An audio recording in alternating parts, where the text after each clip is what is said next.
that we grow. We've got the Anonas, which is the custard apple family. That would be like the soursop cherimoya, the custard apple from the Caribbean. We have about 15 different species and varieties of that. This is the sugar apple from the Yucatan. It tastes kind of like a vanilla pudding with like jasmine flowers. It's really, really amazing. And some of them have a really chewy texture. It's just probably one of my very favorite fruits. And they come in pink and red and purple as well, which are hard to find fruits of. And then the next is the mangosteens, which we have the lemon drop mangosteen there. The famous mangosteen that you may have heard of is the purple mangosteen from Southeast Asia. They call it the queen of fruit. You can get it like in drinks or superfoods or Asian market. You can get the fruits. Are expensive. It's usually $30 a bag. And about half of them are like rotten a lot of the time too. But little did I know until I started researching this that the mangosteen genus has edible fruits from all around the tropics and subtropics of the whole world. So we've got species now from Australia, Indonesia, India, Southeast Asia, Africa, as well as the majority of them are probably from Central and South America and Mexico. And are these all from seedlings or seeds that you grew? Okay. These guys are from seed. I do have some plants that I purchased at large size. So you'll be seeing later on in the tour. I already purchased just like with some age on them. And then also there's grafted specimens and otherwise cloned specimens, which will fruit quicker than seedlings. But yeah, so then we probably have about 30 different types of mangosteens. This one particularly fruits year-round and has these limoncello, lemon cotton candy tasting fruits. And the peels have incredible anti-cancer properties as well as the sap and I imagine other parts of the plant. But it's nice that you can save the rinds or just eat them. And when you eat the fruit, don't skip the rinds as long as they're like, not messed up by bugs or something. Like a kumquat or something. Yeah. Okay. A lot of the goodie is in the rind. It's in the pulp too, but it's nice that, we can produce these, eat the fruit, plant the seeds, and save the rinds to make like a tincture or a syrup to bring to market. And you said that this would actually fruit, and would this one fruit as well? Or like how long does it take before you plant a seed to get a fruit from you'll see a fruiting specimen just right over here, actually. That's a fruiting specimen there, okay, which we can take a look at in just a second, of the lemon drop. And I have some other ones fruiting as well in the back. So you don't have to wait too long after you put the seed. That was gifted to me last year, and I've kept it in the same size pot since when he gave it to me. And I have no idea how old it is because he had it in a tiny pot and it was already tall. Now, I usually don't get my plants tall unless I put them in big pots, but so that just means he probably had it languishing. So I would imagine this one might only be about maybe even a year and a half, 2 years out from fruit. Wow. If I up pot it at least into a 15 gal. Okay. But 25 gallon pots are kind of where you start to get flowering and fruit, and then the 45 gallon pots like we have over here are kind of where they'll hold a decent number of fruit. And those pots are hard to find. The 25s aren't so hard, but yeah, I got them in a trade with a guy who brought me like 35 of them. Wow. And I traded him this fruit, which we sell in March, which I'll give you our info for our business and everything like that, but just like if you sign up for our email list, we're going to do a blast about when we have these fruit, because they are only around for about 2 weeks and then they're gone. Really? But they fruit several times a year. But the spring crop is the best, sweetest crop. This is the national fruit of Brazil called the jabuticaba, or the Brazilian tree grape. And so the way that it fruits is just on the trunk of the tree like this. These pictures are actually of the trees that are 5 minutes from here that we sell the fruit from. Wow, it's badass. 40-year-old trees. And they make over 1,000 pounds of fruit. You can see there's my buddy in the bottom left for size comparison. Wow, so productive. Yeah, I mean, really very prolific. And you can see how, like, this is probably an old tree in Brazil, at least 60, 70 years old, just infested with fruit. Yeah. Like, it looks like when those caterpillars, like, just mob a tree, right? And will they fruit every year like that? Or yeah, I mean, under the right conditions. And the fruits can be pretty big. I mean, that's one of the biggest ones I ever picked was like a, I don't know, 25, 30% bigger than a quarter.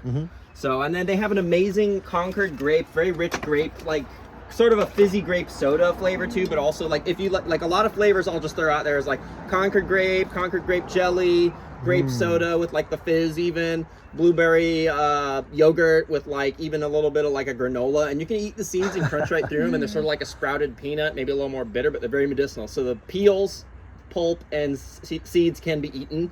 Now, just like grapes, we actually have 55, I think maybe even more varieties just here on the property of this. Now, this is just the famous one, kind of like the bananas in the store, all one variety. Yep. This is just the one that everyone knows. But there are like the Ferraris and Bentleys of the Jabuticabas that are like the high-end collector ones, make bigger fruit, sweeter fruit, etc. And then there's also ones that fruit at much younger ages. This one takes about 7 to 12 years to start from seed. But the red hybrid, which is made from this, crossed with the white Jabuticaba, just like white grapes, there's ones that are green when they're ripe. That one has a really young fruiting age, so that the hybrid only takes about 3 or 4 years, and you'll see one putting out flowers in the back. And this is Sabara? Yes, Sabara, exactly. okay. Yep, Sabara. So Sabara is the town that the fruit was sourced from, and that's the one that like kind of caught on that they grow commercially in Brazil, and they have a whole festival dedicated to its consumption and products made from it. It makes it an exceptional wine. Really? And like the skin has, on this one particularly, has like a Cabernet Sauvignon, some Malbec, like deep, like just rolling, and the flavors just kind of like blossom on your tongue. It's really, words fall short for this one. Wow. I haven't tried it. I mean, I thought it was overhyped, but like when I tried them, I was like, oh my God, I get it. Like it just tastes like heaven. And oh it's my just gosh. so good. So yeah, I mean, we'll be having fruits and we can mail them out in a couple of weeks. Hopefully. I just checked on my guy the other day. But so then we also have a lot of wild ones that have not really been brought into cultivation in the US yet. I have friends in Brazil that have tried a lot of these and can vet them as being good tasting. And they also will hybridize too. So, I mean, I just wanted to have a Willy Wonka's every color of these little jawbreaker candies that, you know. Oh, sure. Yeah. Well, they're not hard, but I mean, they're just like these little round, like, you know, I want to see every color and yeah. They look like candies. Yeah. And you'll see the candy aisle over here. So then the last of the big 4 genuses that we do is the Putirias, which is the true sapotes, they're called. Now there's several types of sapote. One of them is the white sapote we have right at the entrance there, which is actually in the citrus family. Then there's the chocolate pudding fruit, or the black sapote. That one is actually a persimmon, closely related to the tree ebony comes from. I've actually seen black sapote trees chopped down around here, and the inside is black. I would imagine the wood could be used as ebony, and I don't know if these doofuses thought to salvage it. Probably not. No. The quicker we throw this shit away, the quicker we get bigger. Probably what it came down to. As with, I've seen some of these chopped down around here. Oh no! I just recently saw red custard apple chopped down just the other day. So yeah, it's Florida's not doing it right now. Yeah. It's all about development. So then this is actually a grafted tree. So this is made from our about 18 to 20 foot tree that's at my parents-in-law's house about 5 minutes from here. And there's where I grafted it. So I just took a branch that was about the same size as a 2 or 3 year old seedling that I had and joined them together. And you can see that's why it's actually flowering. And the way that these, the Jabuticaba, you may have noticed the Latin name cauliflora. So that just means, like in Latin, that means stem flowering. And that's an interesting flowering habit that usually comes from the tropics, not really as much from the northern hemisphere. But yeah, so the flowers on the Jabuticaba will go all the way down to the ground. I've even seen like exposed roots will put out flowers and fruits. This one is like semi-cauliflorous, like it won't really fruit down here, but like since it's grafted, this was an aerial branch, and it remembers not only that it's mature, but also that it's, you know, supposed to flower. So will it actually have a fruit for each one of these flowers, or they kind of fall off a little bit? It's selecting which ones to put energy into, and I would doubt at this pot size that it will hold even one, because the fruits get kind of sizable. A small fruit would be about the size of like a Meyer lemon. It's about the smallest one I've ever seen ripen right. But the fruits can get, like in Guatemala I had one that was like that, and like that fat around, and they've got that, you see the shape is sort of like a dome shaped or oblong or whatever. So yeah, and this one tastes like a pumpkin pie caramel flan. This variety is the Key West, which was introduced into Florida by Cuban refugees in the early, I forget when, 30s or 40s. Yeah. And it was planted outside the Key West firehouse, so they call it Key West or Pentine, who I believe was the person who originated it. And this one has a really more moist, like rosewater amaretto kind of flavor. Wow. And it's probably my favorite variety I've had. But yeah, in Guatemala, I had an amazing diversity of probably wild trees that were from seed because they're grown in the jungle. And some of them tasted just like rose water. Some of them tasted like sheep's milk cheese with pumpkin. Like it was just so we probably have about a dozen types of sapote. in the Puteria genus, and a lot of them have like this caramel, flan, butterscotchy kind of like, it's an unusual flavor range for fruits that we're familiar with. So. I didn't realize there was that much diversity, because like you can get them at Asian markets and stuff Yeah. around, even in California. I like, found them in the Mission they're District, okay. San Francisco, but they're never ripened properly. They're real pale inside, and they're sort of insipid. Yeah. I never had a good one out there. Same with, I would see the Asian markets that sell frozen sugar apples, Yeah. and I just like, I mean, they're so variable anyway that even when they're fruiting around here, I am very picky about which ones to buy, because some of them will be seed bombs, some of them will be top notch, and you got to know how to pick them. You got to know how they're going to ripen right. So it comes down to looking at the color. And then with the sugar apples particularly, you see each one of those scales, you want to get the one with the biggest scales, because the scales corresponds to a segment inside. Like there's actually a wedge of flesh corresponding to each scale. That it's a syncarp fruit, like a pineapple, where it's all fused together. So each one of those is like an individual fruitlet that has joined together. So bigger is better for the scales. Yeah, bigger is better, which means there's less seeds. Yeah, okay. So, I mean, those fruit can have, like, a small fruit about the size of a navel orange could have 90 seeds, or it could have 3 seeds. Oh, geez. I mean, I've seen that level of, like, diversity, so. Yeah, so, yeah, then we've got the Mammy Americana, which this one is another one I've had in South Florida. You'll encounter it at Fruit and Spice. The flowers are real nice. That's actually the main reason I grew it, was because they make a liqueur out of the flowers, and one of the Caribbean islands, one of the French ones, I think it might be Martinique or Guadeloupe. But it's also a beautiful tree with this kind of, like, undulating leaves, and you know, real nice kind of like translucent, beautiful. Yeah, it's beautiful. And slow growing, but and the fruit's good. It's like a big kind of like grapefruit sized fruit that has like a butterscotch apricot flavor with like floral notes, so that's cool. Then here's a wild Puteria. This one also, I think this one is a seedling from Fruit and Spice. My friend traded me this plant, but I know he gets a lot of things from there, so this is probably the same exact thing. Yeah, the cinnamon apple, or Puteria hypoglocca. Wow. I've just recently moved all this stuff around just to kind of have more wind break from the cold. So. And is the idea putting them in pots so that if there is a cold snap, you can protect them, move them in different places? Well, yeah, I mean, it just gives you more options. I mean, the main thing is we are growing on less than 1/10 of an acre if you subtract the house. So, you know, basically, we're trying to expand, and I want to put everything in the ground. And so if I put everything in the ground here, it's just going to become like it'd be hard to pull that to the next spot. Too many. Yeah. Well, yeah, and just like it's just everything's going to outcompete and poorly perform and etiolate and stretch and you know, get wispy and not fruit. I've already seen it with some of the crowded plantings that I've done. But yeah, I mean, and the nice thing with this is, yeah, if you need to protect, you can. But the 45-gallon pot, I like to say, is big enough to fruit, small enough to scoot. So it's like, I can still pretty practically move it. It's not like, you know, I'm going to jump for joy to be moving it, you know, but I can move it. It's not really... but yeah, this one has an interesting kind of corn pop cereal flavor, like with like a sort of like a fluffy, almost like a cotton candy yogurt. It's kind of like a fibrous mango seed that you have to kind of like suck the pulp off of the seed. But there's kind of an interesting toasty flavor to it. And then it's a 2-part fruit because the rind down here actually is kind of thick, and you can scoop it down into the shell, and it's got like a graham cracker crust kind of crunchy, granular texture. Wow. Yeah. So upper 20s it can survive down to. Yeah, this one can take frost. I wasn't worried about any of it. I didn't protect any of this, obviously. This is all just out. Yeah. And an interesting thing is I have things from Borneo. I have things from Java, Indonesia, all outside, and I wasn't worried about them one bit. You know, I mean, I've been watching like a hawk for 6 years now, so I kind of know, like, and I had like my little period of time where I was, early on, I was protecting everything like obsessively. Yeah. Then my back started hurting, and I'm just like, all right, you know, I'm just going to try to be a little lackadaisical this year, and I lost a bunch of stuff, getting a little too overconfident. Had like one pretty relatively warm winter, and I was like, oh, this stuff can live. And then the next year, I think it went from like 89 to 31 in a few hours. It was a Christmas Eve cold snap, 2022 maybe. I can't remember. But yeah, I lost a bunch of kind of ultra tropicals. But is that part of it? Like if it's a gradual decrease, like the trees can take it, but if it's real fast, it's a shock. I mean, low temperature indicates that for them to kind of slow down their metabolic process, and like, you know, but if you catch them like when they've had consistent heat, like, you know, they had pretty hot temperatures from like March uninterrupted till Christmas Eve.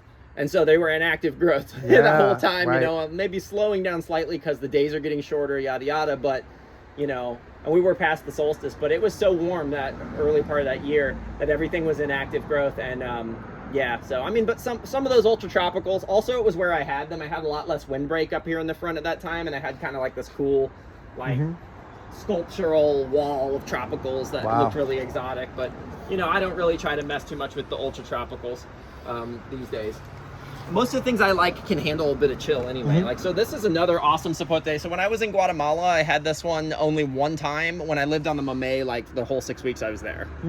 Like, I could get the Mamey any stand, any day pretty much. But this one is like the rare. Yeah, I've never heard of this one. Yeah, and it's interesting when you find it. I wish I had a picture on the sign of how the fruit looks just uncut, but you can see a little bit there. It's sort of like a greenish skin that the reddish flesh shows through. So it's kind of got like this yellowy orange color, almost like a ripe papaya. And it has a little bit more of like a floral kind of refined, a little bit less on the pumpkin and yammy and a little bit more on the florals with this one. Wow. And it's a really beautiful tree. This one's actually grafted. It's flowered a few times, which this one's also flowering. It has been flowering as a seedling. It's about 6.5, 7. And this one, this one has actually outpaced this one, which was growing pretty fast. And I'm very happy with how fast it's growing because the fruit are hard to get a hold of. Not many people have had good luck growing this. A lot of people say they just die on them. Really? Even people who like have crazy collections and are super experienced tell me like they have trouble with this one. So you said it was grafted, so is it grafted on a different Puteria species then, or it could be grafted on Mamey, but it also could be grafted on green sapote. I'm not actually positive. I think it's grafted on Mamey. And I've tried a few grafts on Mamey myself, and they pushed out new leaves but then died, so I don't know. But I mean, I've had success grafting sapote too, so you just never know. Every single time you do it is different. So then here we've got the miracle berry, which you're probably familiar with. Oh yeah. Yeah, so this one has been trying to make fruits, but I think it's ready for a new pot. And it also, until recently, it's still got some, had like hundreds of babies coming up. So, that's awesome. So we just got into our local farmer's market selling stuff. And so I kind of yoinked a bunch of those out to make inventory. And I need to do that and put that guy in this size, and it'll be like a crazy crop. But it goes basically almost year round. Really? Kind of in waves, sometimes little breaks, but like it's, always doing something. See, those are the little flower buds. So pretty tough to grow, like, or tough to the weather? Like, I mean, it's hardy. It's like very, very, basic plant like that is just like easy as heck to grow, and it's a tank pretty much, and it handles the cold real well. But I mean, the nice thing about it is it changes your perception of flavors. So when you eat the berry, you can eat the test is to eat something sour like a lemon before and after the berry, but the thing is like, why would I want to grow this so I could eat lemons? I'm going to be the dentist's best friend. It was just like, that was a thing when I learned about this. I was like, oh, I like my sour taste. I don't know how much I'll like that, but I didn't learn till playing around with it that it's much more than just making things sweet. It enhances flavors like so much more. It's like IMAX for your tongue or something like that. That. So I mean, it's also a great way to get kids to eat their veggies or whatever. Like, we're at the point now where my she's a little over a year old, and she's been starting to eat solids. So like, if she starts giving me guff about eating broccoli or something, she's been good about it so far. But just a little lemon juice on there, a couple miracle berries. No way, lemon juice on broccoli with the miracle berry. Oh yeah, I want to try that. Yeah, I mean, my wife made a curry one time. Like, I was out here gardening all day, and the only thing fruiting, and I was like out here, I was just like, I'm just gonna forage a few of these. And I ate like maybe a dozen of them or something, and then I went in there, and this is like 2 hours later, so I thought I forgot about that. And my wife had this curry, and I was like, did you put maple syrup in this? And I was like, also, this is really good, So, but it enhances flavors too. And the other cool thing is every fruit that we grow that has any tartness to it, like, we get to experience it two ways. So if I've got if I'm waiting on like 120 different fruits to start fruiting, then I've got 240 fruit experiences to have with miracle berry. There's not like other varieties of miracle berry. Like, it's pretty much just this one, or there's pretty much just this one. But there is another miracle fruit which I grow. It's in the ginger family, and I'm one of the few people who really grows that. But it's also used as a leaf wrap in Cameroon cuisine. And it's called moi moi. They make like a bean paste. I think they use like smoked fish and bean paste. Or whatever, but and it can change your tongue in the same way. Yeah, and it's so in this it's a protein called miraculin. In that it's a protein called tomatocin, which is named after the genus of the plant, Tomatococcus. Okay. So yeah, they're just similar proteins with similar action for the similar native range. So it's kind of interesting. Yeah. It's like it's a what do they call, like parallel evolution, or like divergent. Convergent. Yeah. Convergent. Yeah. Exactly. So it's interesting. So then here's a cool one. I didn't learn about this one until I went out to Berkeley, California, and I found a few trees around there and other places out in the Bay and in Southern California. But this is an awesome magnolia called the champaka.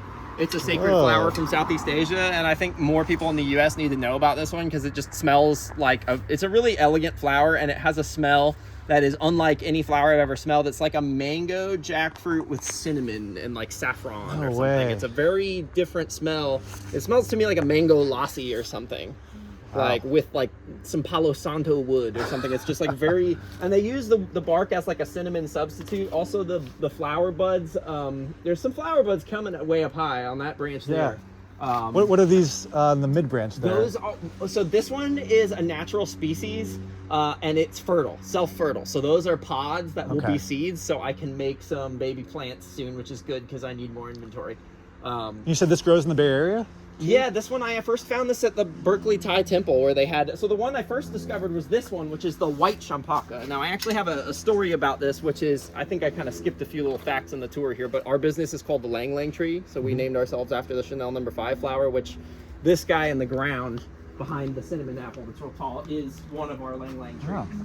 And so that one has bloomed. They take about 6 years around here with the winters to start. In Costa Rica, you'll get them about 2.5, 3 years blooming, but you know, here in Florida with the winters, yeah, about 6 years. So that one put out its first flowers in like August, and we've got all 3 trees on the property blooming now. And we've got 2 heavily blooming trees I put in the ground that were already 3 years old in 2018. So that means they're what, like 10, 11 years old now. Probably smells amazing out here in the spring. Oh yeah, and so another cool thing is actually by the end of the tour, I think that the banana flowers will start smelling as long as the cold didn't shut them down. Okay.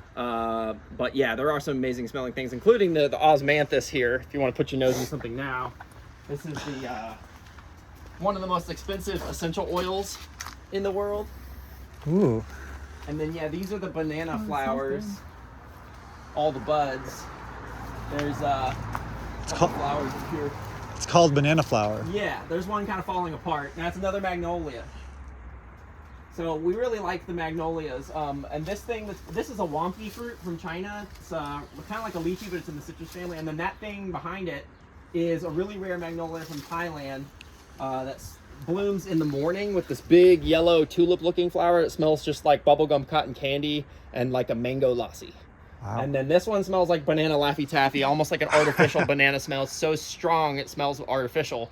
I like to pick the flowers and put them in a jar and let the gases like build in there, and I'll just kind of like take whiffs of it. And it's like, woo! You'll get completely knocked over. Take a hit of the banana shrub. Yeah, yeah. I mean, it's like that.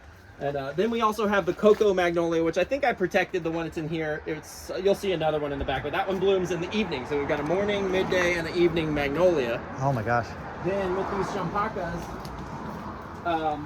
this white one I first discovered at the Ringling Museum of Art down in Sarasota. I was walking around one day and I didn't know about Ylang Ylang yet, and I was like, oh, this flowering tree is so unique. This must be Ylang Ylang or something. And I went home and did a quick search on it, and I came up with, no, it's not Ylang Ylang, but it's this other cool flower I never heard about called champaka. And this is the one I thought was the only one that existed. But then when a few years later, after knowing about this and finding out what Ylang Ylang actually looked like, I went out to the Berkeley Thai Temple and saw that they had this one and this interesting orange one growing side by side, like alternating. And so then I did some more research. This one is a hybrid of this one with another magnolia, and it never sets seeds. Okay. The flowers come, they fall off, you know, but this one actually produces seeds. And the smell on this one is like honeysuckle green apple. Okay. With sort of that cotton candy-ish bubblegum sort of deal going on. So then this is one of the ones at the Fruit and Spice Park that I was telling you about, the Olo Sapo. So when you go there, you might see these weird, and this is a seedling from there too, it's right here. The new leaves come out white, which is really weird, and then they turn green. But the fruits look like a yellow dill pickle almost, that like, there's different like varieties. There's one with this shorter fruit that tastes more butterscotchy, and then there's this one that tastes more like caramel. Like, wow. There's one's like got a deeper taste. They call that the baboon cap, but they have it labeled as the same species, and I haven't been able to find anything about it. It's pretty obscure. But this one takes frost pretty well, and it tastes just like a butterscotch caramel kind of deal. I don't know if you've ever had canistel or the egg fruit. I have. She hasn't tried it yet. Okay, yeah, so it's along the lines of canistel, but to me it's like a little better to eat out of hand because it doesn't like stick up and paste up your fingers as much. But the texture is similar in terms of it's not very fibrous. It's kind of like creamy. Yeah, it's sort of smooth, but there's like a seed with sort of like, it's almost like got like loofah fibers like around it on the inside. So you kind of eat it off of this seed, sort of like corn on the cob style. And the thing with it is it'll smell like butterscotch really strong before it's even ripe. So I kind of went through a few of them thinking they were ready because they were a little soft, but you take a bite of it. a little early, it'll dry your whole mouth out like just immediately. So you gotta wait till this thing is like really like almost indecent. You know, like the fruit flies will be coming for it, but then it's just like a pasty butterscotch experience. Sounds delicious. Yeah, it's really awesome. So then I'm gonna bring this sign back here because I moved the plant. We've actually got a native Florida sapote here, which my buddy Jorge down in Homestead gave me. I guess he imported seeds from Cuba or something. But yeah, this is supposed to be like a native Florida canistel. So that's kind of like a rare collector's thing. And apparently that one's flowered already. So yeah, and then we've got a wild jaboticaba here. This is the beach cambuca, it's called. This is one of the mini wild ones that we grow. And this one's been flowering a bunch for its first time. And I've got another one over there that's smaller that's been flowering. And so hopefully it'll actually cross-pollinate, hold some fruits this time. We'll get to try some. It's about 6 years old. I think I paid $90 for like a little seedling in 2020. And what do you do with the seeds and the fruits that you grow here? Do you grow them out and sell the seedlings? Yeah, basically? I mean, with these ones here, I'm actually kind of eager to get those and try to have some more diversity of seedlings that we produce just off the property. I mean, I've been making lemon drop mangosteens and red hybrid jaboticabas, miracle berries for some time, sugar apples, you know, but yeah, it'll be nice to bring these new things online and be able to sell higher value stuff. Actually, this is another interesting jaboticaba is the it's not labeled, but this one's called the caipirinha, which caipirinha is like a famous Brazilian cocktail. Basically means hillbilly, I think. But yeah, I mean, the jaboticaba makes an awesome caipirinha drink, by the way. But this one is the same as the savara. It's like an unidentified species, but it's like dwarf. Okay. And it makes smaller fruits, but like the tree fruits at smaller size. It still takes a long time, but it's probably just a different variety of that same species. What are these ones that are wrapped up? Oh, those are air layers. I don't know if they're working because of the cold. This one might work. But so this is one of the propagation methods that I use to make new plants besides waiting for seeds. Like I was talking about, this one doesn't actually ever make seeds. So either grafting it onto seedlings that I would make from this one, or air layering is what this is called, is a way that you form roots on the branch while it's still attached to its mother root system. It's essentially like being able to make a cutting of a plant without having to cut it off the mother plant. Which is nice because then the mother tree will continue to feed it. So if it takes a few months, you know, just a cutting that you jam in the dirt, that kind of thing will work with like quicker growing things like herbs, but slow flowering and fruiting trees usually won't form roots. Like you could, if you're very meticulous and get the right heating, use a bottom heat mat and like are all obsessive about it, you could get it to work, but you know, it's not going to be a great success rate. So I got a couple other interesting fruit and spice park things here that you might encounter. This one is called the sun, it's back here, this thing. It's called the sun sapote. So this one is like the size of like a pomelo, and it's got this brown skin. It looks kind of like a mamey sort of at first, but then you rip it open and it's got this sort of a butternut squash caramel flavor. Wow. Yeah, it's real. It's like a fruit that is like an already cooked and like brown sugared butternut squash. So it's pretty nice. It's got a huge seed, so there's not like a ton to eat on the big fruit, but you know, not a fruit that has like a ton of commercial potential, but like it's cute. It's a pretty cool fruit. And then this is another one you can encounter there, is called the finger sop.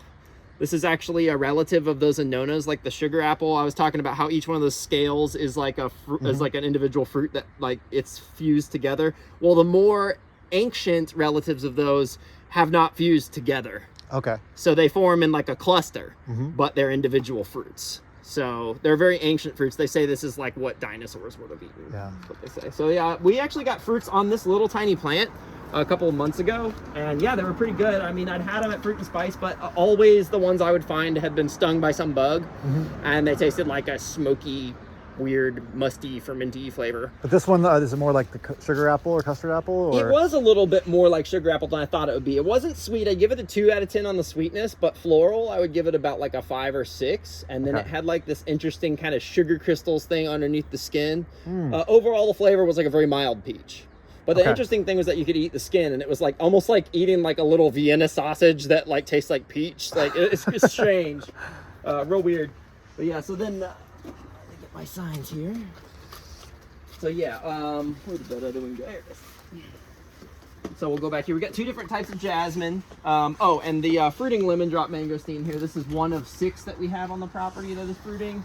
I'm itching to get them into those 45-gallon pots, but all the big box stores are out of peat moss right now, so I'm having to wait, but Yeah, what do you find? Like, if you put them in a bigger pot, of course, the tree can get larger, but as far as the fruit set, yes, it's going to hold more fruit, basically. Yeah, yeah. It'll have more energy to hold more fruit. And then the thing is, I've seen like commercial nurseries, like we grow organic in pots, which is a little more challenging.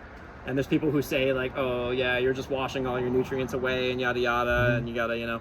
But I mean, it's been working for me so far. But I think like once we get things into the bigger pots, then I'm gonna kind of focus more on figuring out how to do top feeding and liquid fertilizers. I do seaweed I get from like the beach and stuff. And then we have the pigs and ducks, which I use their poo. And the pig poo is high in nitrogen, but the duck poo especially has phosphorus, which is good for getting the trees to flower. Oh, okay. Because you can get in like a vegetative lock where you're just getting bigger and bigger and nothing's happening because the plant's just getting this one nutrient. But you know, it's a whole soil sciences is a whole thing. Yeah. And I mean, like, I'm definitely up to my gills, and I'll admit I haven't researched as deeply as I could in some of those forays, but there's time. And the nice thing is with pots, you've got options, you've got time. Worst thing that happens is they just slow down and aren't producing as much and figure out the trick, you know. But for me, usually repotting does it. You know, a little piggy poo top feeding does it. Maybe some seaweed fertilizer, occasionally fish emulsion, but that attracts a lot of raccoons lately, which you see the trap there is. Okay. I just kicked another raccoon out. Do you need to do much pruning to get them to fruit or flower? Or? Pruning really helps for especially jaboticabas, but any tree that gets really kind of lanky or has like a lot of like weird like undergrowth. Like I recently pruned this santol, which is a kind of a really popular Philippine fruit. And they call this a yellow mangosteen. It's not related to mangosteen. It's actually in the mahogany family, which is interesting. But this one has kind of a cotton candy, fluffy Gatorade, like electrolyte sort of tasting pulp that you suck off of these like really pointy seeds that you should not eat. I guess there's been documented cases of people swallowing the seeds, like 7 or 8 of them, and like dying. Oh no. Because they're really sharp, apparently. So it's not the best fruit for kids to eat unsupervised, but it is a really cool fruit. And this one's in the ground. You know, I mean, the white champaca's in the ground. We have a lot of things in the ground. We actually have a Bolivian mangosteen in the ground in the front, pomegranate, pineapples. We've got a rudraksha tree, which is the thing that makes like the sacred meditation beads. The blue marble tree, the blue quandong, they also call it, from Australia. I've heard of the quandong before. Yeah, there's the quandong, which is like a bush tucker fruit, and it's like illegal to import in the U.S., but I'm really interested in it. It's this red fruit, and I guess you can eat the nut maybe, and I think it's related to sandalwood. I forget, which would make it a semi-parasitic plant that's kind of difficult to grow. I did try to plant sandalwood at one time, and I would like to if I could get viable seeds again, but you're supposed to plant like a pea family or like an oak tree in a pot, and then that plant like parasitizes up. Whoa, interesting. Yeah, so but yeah, quandongs are, I believe, red, but the blue quandong is a cobalt blue. They call it the blue marble tree. You'll see it on the way out. 2 types of jasmine. We got the South African actually is blooming back here, which is kind of weird. No blooms out here where the sun is. Oh, that one smells pretty good. Here, you can take it. That's bad. It's really good.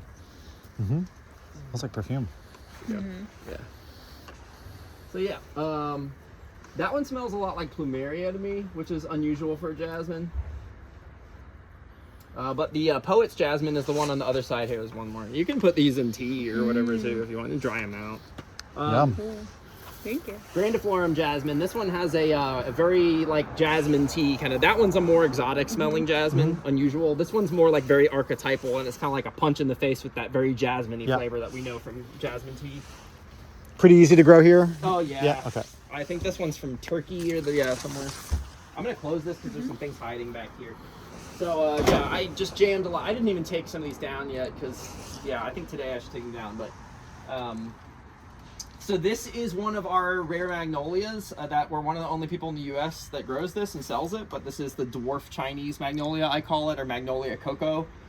This is a like pretty big specimen actually that's bloomed like probably over 100 times.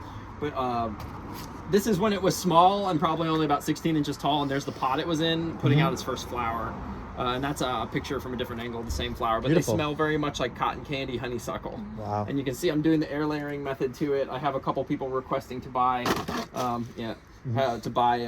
plants of it. So yeah, that one's one of my very favorite plants in general. See, it's got buds on it now too, even in winter. How did you say you get your rare plants from? Do you get seeds and cuttings, or? This one, I've never seen it set seeds. This one came to me as presumably an air layered plant like I'm making from this old, I think like Thai lady on the east coast of Florida who doesn't even sell it anymore. But yeah, I mean, she's just, it's one of these things that like, this is a popular flower in Southeast Asia and India for gardeners, but in the US, like people just don't know about it. Yeah. Apparently it was introduced into England in the late 1700s by like a British noblewoman that like came back from living in southern China and like fell in love with this flower. And the nice thing is that this one can be grown as a house plant, and when it blooms, Really? it'll like you got a sunny windowsill, whatever, you can keep this one going, and it'll perfume your whole house. No way. So that's a nice thing. Yeah. Not too many houseplants will flower in the sun, or have a nice smell to them. Yeah, and I mean, we're also working on like fruiting plants that could be grown as house plants. Like I know a couple guys that are growing like lemon drop mangosteens that were cloned via the air layering method like I'm doing, and they say that they get fruits on them, so the flowers may even self-pollinate without any insects. He did say he saw some sugar ants. He was growing them in a closet with artificial light in North Texas where it would never live outside, and he's getting fruit from his closet. Whoa. Which is like, so that's like bringing this into the realm of like, okay, this is like a ergonomic like technology that we can live in harmony with outside of, otherwise you'd have to hike into the jungle in Brazil to get the health benefit. But if you could just be producing this rare earth substance from, your closet, that's wild, or your balcony, I'd like to see a lot of the people that are kind of starting to grow plants for therapy, but also like, okay, now I can grow like a bonsai, and someone like me or some specialty cultivator can induce dwarfism by grafting or doing the air layering method, or also by starting to bring into cultivation wild species that have natural dwarf characteristics and fruit at only a few feet tall, which is another kind of little special niche that we're trying to do. Sure. And you'll see some examples of that here in a minute. But I wanted to bring this sign over here. So these are just flopped over here because of the cold. I really wanted to get them out of the wind shear, and it looks like my approach worked. But yeah, so this is the cannonball tree, and there's actually one at the Fruit and Spice Park as well as the Kampong and the maybe not the Kampong, but the Fairchild Garden, and they do bloom and make fruits. So this is one of the weirdest trees from South America, and it makes this big canopy that is like gets over 100 feet tall, but then it gets like this kind of gown of flowers that are borne on these long panicles or like tentacle-like structures. And the flowers have a very unique like double stigma structure. It's like the only flower in nature that like does that. Or the only type that's of one plant. flower. Yeah, it's got two different types of stigma, and it's like a kind of a freak in nature for that, and botanists are all like, whoa. Anyway. But it makes these big cannonball-like fruits, and they come crashing to the ground, split open, and when they oxidize after a few seconds or minutes, they turn blue. Like a mushroom or something. That, Yeah, like cyanic stains. reaction. Yeah, exactly. So yeah, and I've tried the fruit. It's very bad. It tasted like battery acid and smelled like a dead possum. But yum. I imagine that it wasn't really ripe all the way. And I've seen videos of like fruit explorers or whatever, like trying them off of trees, like when they were already fallen. They're like, oh, it's not bad, but it's not good. But when I ate it, it was like, ugh. So my friend from Puerto Rico sent it to me, so I think that it probably had to be a little underripe to be shippable. The possum smell came on strong though, despite that. And so this is an awesome one. Fruit and Spice also has, and they have a big blooming one. Whoops, my bad. Sorry. So this is an awesome flower from Mexico. So maybe you've heard how the pre-Columbian residents of Mesoamerica would make cacao beverage. So this was one of the secret ingredients to that brew, was this flower, which to this day in Oaxaca they make a drink called tejate, I believe.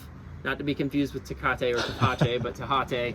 And it's kind of like a horchata that they like muddle the flower up in like milk and water and sugar or something. But the flower smells like jasmine kind of when it's fresh.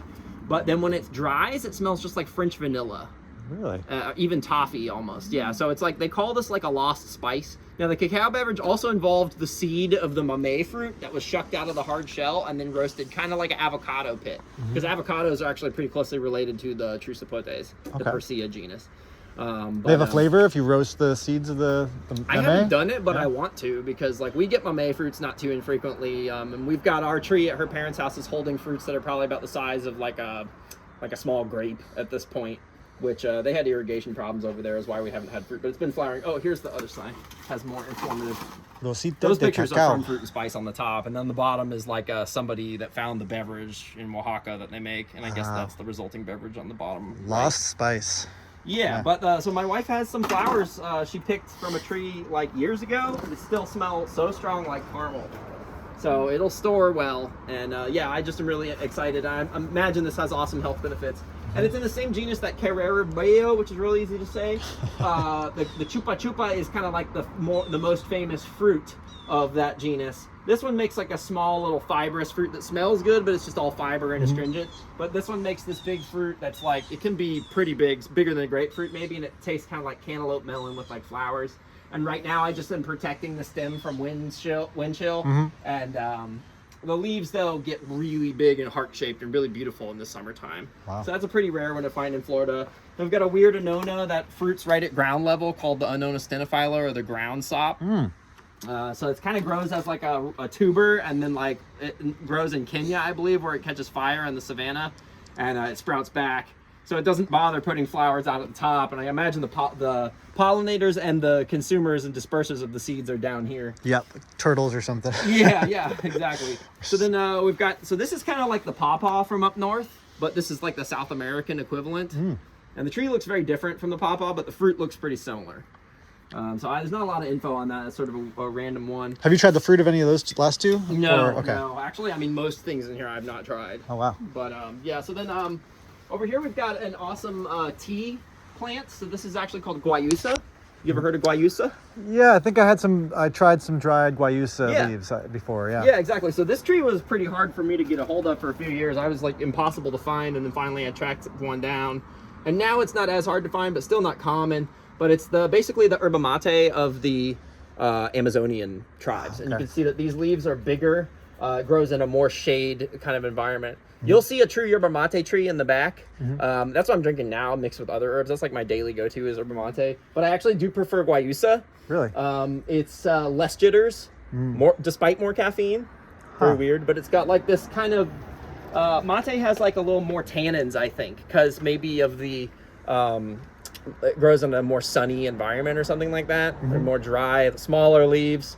But this one is like a more mellow, it's like two different grades of green tea. Not that one's inherently better than the other, but one's like more grassy and one's more got like this deep spring taste or something. Maybe some different biochemistry in there, different types of stimulants. Different entourage effect possibly as well. So, I mean, these things are under-researched too, you know, because who's a prophet? But like, they're gonna come for me. But so then here's the Gamboge is an awesome one you can try at Fruit and Spice. This one kind of fruits year round. I don't know if you'll see ripe ones now because also the cold comes and slows down ripening even if it's bearing the fruit. But this one tastes just like a lemon. Incredible anti-cancer, but with like flowers. Incredible anti-cancer properties. It's kind of got like a waxy, soft texture.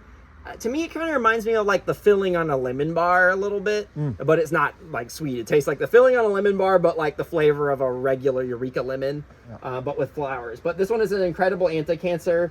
Grows at the foothills of the Himalayas, so it takes a lot of cold. This one's actually a grafted tree made from an old fruiting specimen. So I actually took about a 2-year-old, 3-year-old seedling, and I put a mature branch from a fruiting tree on it, and all this growth above that point is since then, and so it's getting ready to do something. This one is incredibly slow. It only puts out new leaves once or twice per year. Really? But each time one of these mangosteens does that, it comes out of like a fissure between these two leaves. It stabs out like a little blade, and you'll see it's like pink colored when it first comes out. And these leaves look like this amazing bubblegum pink, like a baby Amazon River dolphin flipper. And it's like real soft and floppy, and it doesn't stand up. They kind of hang like a handkerchief until they stiffen up and get green. But yeah, so I mean, I think it only put out leaves last March, so hopefully we'll get something from it this year. But this one is a really cool one of the sapotes that I'm really interested in from Brazil. They call this one, well, I guess it's Putiri torta. I don't know the Brazilian name. It might be Abiu de Cerrado, I think.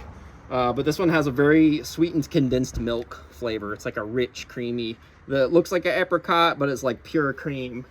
So yeah, if you like your creamy flavors, and this one takes frost really well too. This apparently becomes a very big tree, so I'm going to try some experiments with air layering to see if I can kind of get plants that'll fruit at a smaller size. Also, I may be able to graft it onto some other Puterias. Probably not Mamey because it's a little too distant related, but I don't know if you've heard of Abiu.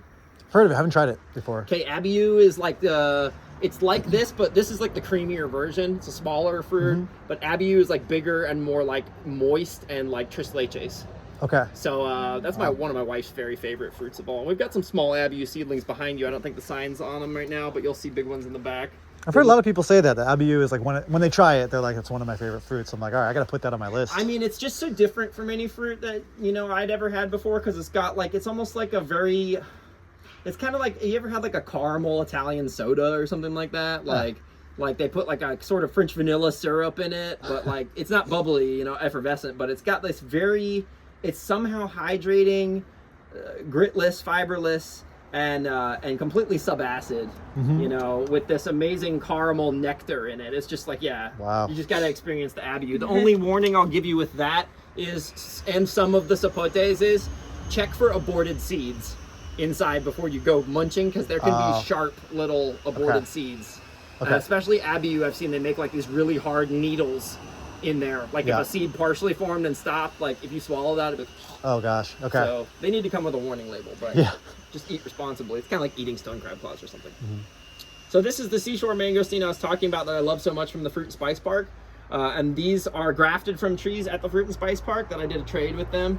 And so these scions actually they call them scions when you take like say this tree was fruiting, go like, oh, I want to clone this tree. It's got especially good fruit, or it's especially productive. You just come clip it, put it on a similar size seedling. Then if the graft grows together, then you have a copy of that exact tree. So this is a copy of one of those trees, and this is a copy from another tree that was growing nearby. So I have two different genetics that, even if they, you know, they will help to increase fruit set. Even if they're self-fertile, it helps to kind of shake up the genetics. Sure. And so I had about 200 seeds of this fruit that I planted, and this one came out with being trifoliate.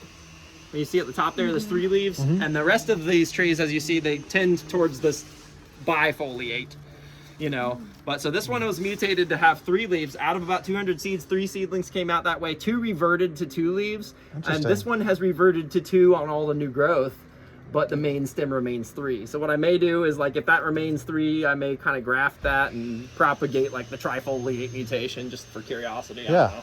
But this fruit drops off the tree. So most people, they don't like this one much because they try it and then they're like, oh, it's way too sour. Well, the tree drops it when it's that color. If you go for the summer fruit festival, you'll see the ground littered like this, and I have a picture of like hundreds or thousands of them all over the ground. So they taste very much like, kind of like key lime, watermelon sour, or when they're like that, they're like a watermelon warhead. Like it's like a probably 8 out of 10 on the sour. You'll pucker, but like you'll also be amazed by the floral notes. Now, if you eat it with the miracle berry, that's a whole nother. Oh yeah, I bet that's really good. Pink Floyd type deal. But like, so the interesting thing about this one that I think not many people know is that the tree drops it when it's like that. It's about an 8 on the sour scale. But this one, unlike most of the mangosteens, like the gamboge or whatever, like that has like a thin skin, this one has a commercial potential because it has a shell that gives it some shelf life. So as long as the shell's not punctured, the fruit will ripen on the counter at room temperature. And this is in the summer. We're not talking about when it's like cold like this in our 100-year-old house. It's already a refrigerator, but like, you know, just ripening on the counter, it'll get a dark crimson like that, and it'll get about 30% sweeter. It'll be, you know, about a 6 on the sour scale. Okay. And the florals increase and the sugars increase. And so I think this is one that has a huge potential for especially kids. Like, I know I was a sour gummy worm freak as, you know, 90s kid. So yeah, that one I really like. And here's a picture of a fruit that I think that came from the tree that this is grafted in. Oh, okay. Looks like something from Zelda or something. Okay, so that's the seed sliced in half there? Yeah, I didn't mean to slice the seed in half. I just tried to get like a document picture, but I usually try to plant the seeds, but yeah. So another thing that's interesting is the bigger fruits are not necessarily better. See that those darker segments have seeds. Those are seedless segments. So you get a wedge of pure flesh.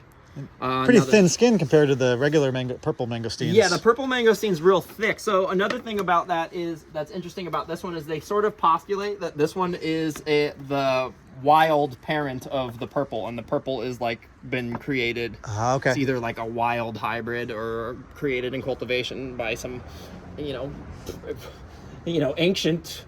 Who even knows? It could have been like, you know, some Angkor Wat like wizardry. Like, you know, I mean, who knows? But yeah, they postulate that maybe Malacensis is the other species that was crossed with this one. But yeah, so the purple is in the garage right now because it was going to be too cold. But I do have a purple that's about 7 years old. Okay. And that one's supposed to not live here, and people get mad at me when I tell them I have one. So here's one of the best fruits ever is the Lisa Atamoya. That's the sad looking tree right now. It's kind of getting too much shade, and also it's just winter, so not happy. It's getting ready to push out new growth. It's very much like in spring. Now this is a hybrid of the sugar apple I showed you in the beginning, as well as the cherimoya. So this is a way to get those cherimoya flavors to grow here, is by crossing it with the one that grows in the Yucatan. So then it doesn't care as much about not being... Now, Atamoyas would grow pretty well in California too. So that's a nice thing, is you get to bring the sugar apple flavors to California. Wow. But this one is... I actually met the guy who invented this variety by crossing a red sugar apple with a cherimoya. And so the resulting fruit... This one's not even very pink. But I've picked them before where they're like bubblegum pink and huge, and they taste just like berries and cream. And you can see the very opalescent. It looks like opal or something in there. Yeah. Like, all those colors. Yes. Amazing, like puddle of just like almost like tastes like Lucky Charms or something, like kind of like nectar that you can sip. It's just incredible. Absolutely exquisite. Now this is what's called kind of a more classic Atamoya. I guess they've been making strides in Atamoya development lately. So this year I'm actually about to get a lot more Atamoyas going. This one you have to catch the flowers just at the right time. You have to have a flower that bloomed the night before, as well as one that's blooming. They bloom for 2 nights. They're female the first night, male the second night. So the first night, they're the three petals are like this. The first night they're female, they're just barely open, and they're all sticky to receive pollen. But the next day they're like open, wide open, and there's like pollen shedding. So you need to get one, and you need to come out here like at midnight and catch it just on time and get the pollen from the other one, pollinate. Have you done crosses with that then? I have tried. I haven't had much success yet, but Anonas are kind of tricky to grow. I'm still trying to figure it out. Like compared to like the mangosteens, these are tanks compared to these are much more fussy. Okay. Because that flowering period is just tricky to get the timing right. I mean, yeah, I think we just had a lot going on, and we've got the new baby and everything. And I missed it again this year, but that was a fruit from 2 years ago. So I've had the tree for 5 years and had one fruit from it. Yeah. Sounds like it made an impression though, that one fruit. yeah. Well, I've had them from South Florida before, but I think that actually we tree ripened this one even better than the one I picked. And the nectar puddle in there was like, oh my God, I've never had anything like that. So this is the species that I use to graft. We have like, I forget what I said, like almost 20 different types of Anonas, and the Atamoya is one of them, and there's many varieties.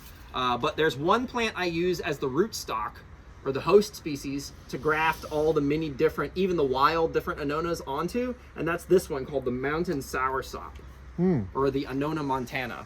Now, as a fruit, this one is okay. It's sort of more medicinal. We got like a banana, pineapple, pear flavor, but it's fibrous inside. And what I'd recommend is that if you wanted to use the fruit or whatever, I would just run that fibrous stuff through a sieve, like through a mesh strainer, and use it for smoothies or whatever, freeze it. And then the seeds are very valuable to me because I plant them out, and each one of those plants I can graft a little branch. I can make clones of this or any of the, like this one.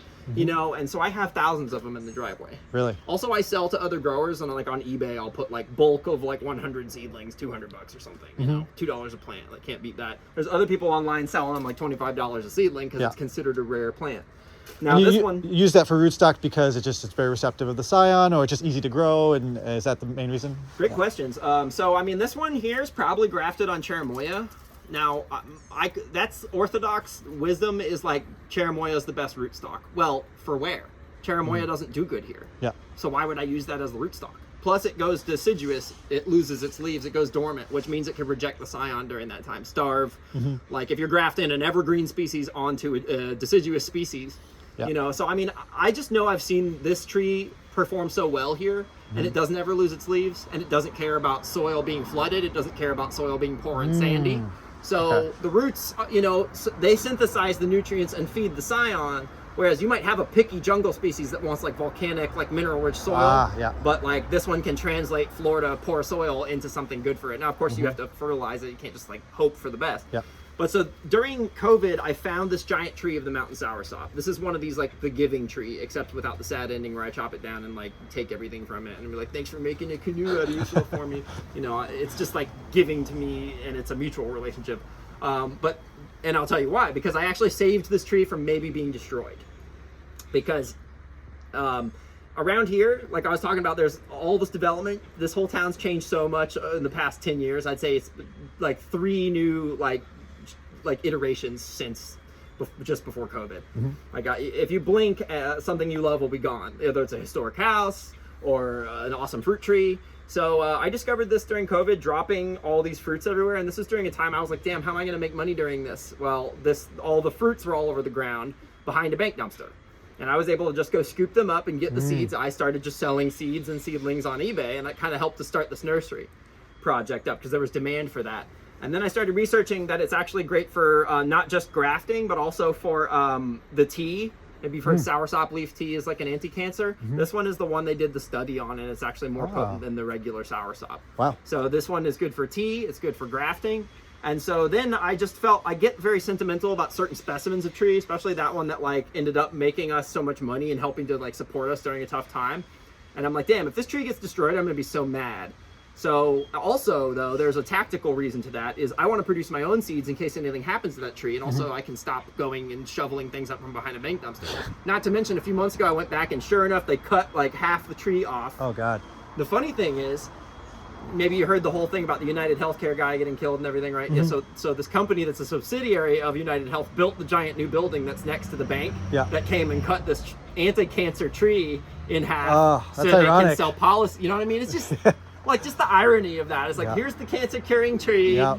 Cut it down. Mutilate. Yeah, for the office. It's in the way of our dumpster. Yeah. We're gonna sell you policies. You know. So anyway, I went and I got a branch from that tree and grafted it back onto one of its own babies, and now it's been trying to fruit. Okay. So not only have I saved the very tree that took care of us in case anything happens to it, I also will be able to produce our own seeds to make more root stock without having to depend on that tree. Yeah, it's a beautiful story. Yeah, thank you. Yeah.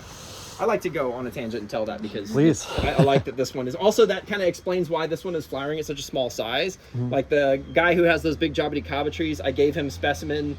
I gave him tons of seeds of this, and he planted them in the ground. And he's got amazing growth. They're almost as tall as like these corn plants that I'm using as like a privacy kind of fence and air filtration. But they won't flower at that size. You know what I mean? So that's just another example of the dwarfism that you can get. And like these are due to fruit this year. Okay. So, yeah. So then here's a seed-grown Annona from Brazil. This is a wild one, and it's making flowers now. The Gigante.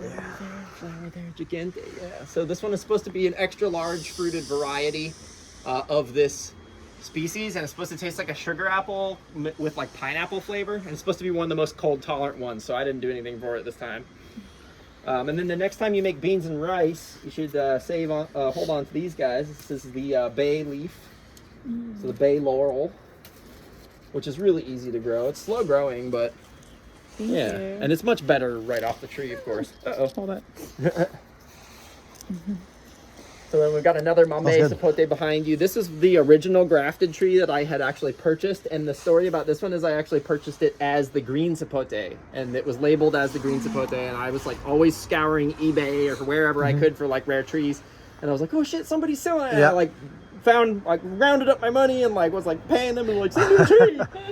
Well, then they like sent me this, and you know, it turned out to be a Mamey, so they were either fibbing or misinformed. Oh no. But I'm still happy to have a grafted Mamey. It is grafted, and it was as tall as the house about this time last year, holding fruit, and then it died all the way back. But just above the graft union, you can see all that kind of scarring, and this is still like the grafted part coming out. Oh, it is, and it's okay. been flowering. So I mean, it's a setback. What happened is it got anthracnose fungus, and that cracks the stem.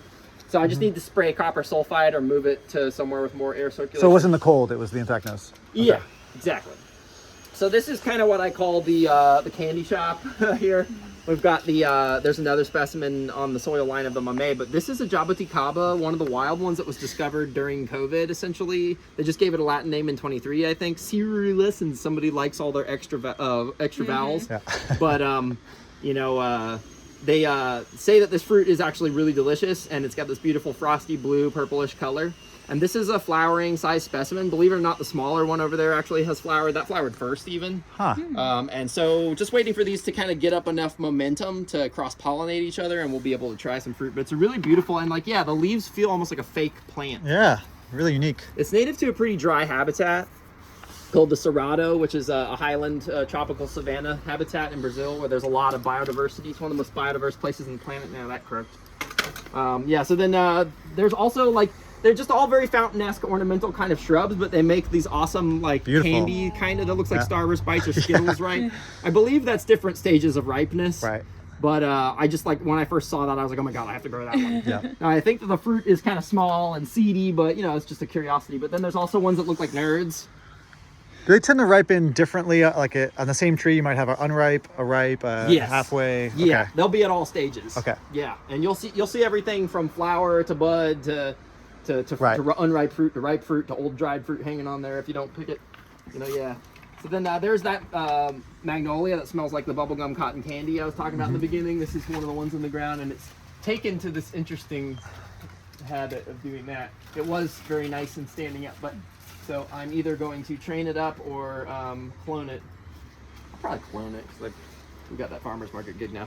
So then I mentioned Palo Santo earlier. So these are actually Palo Santo trees. Oh, wow. So this is one of my personal holy grails. My kind of like in college, I got into growing things again. I started to tell you a little bit about earlier, and I took immediately to like, well, what's the coolest thing I could grow? Shamanic stuff.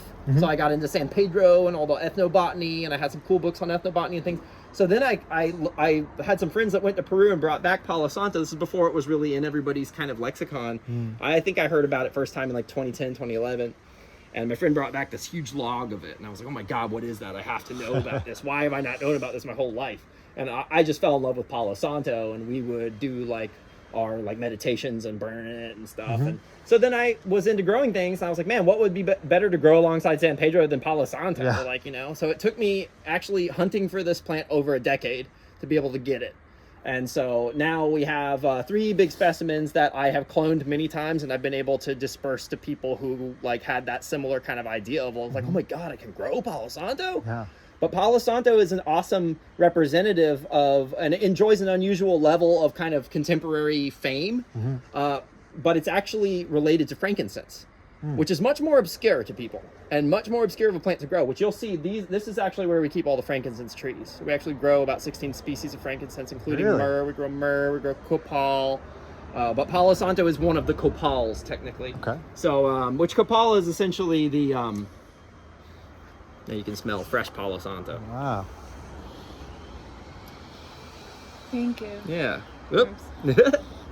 The leaves are trying to go dormant for winter, but Oh, it smells so good. if you want a souvenir leaf to like press in a book or something, like you can take one of these last few leaves off the tree.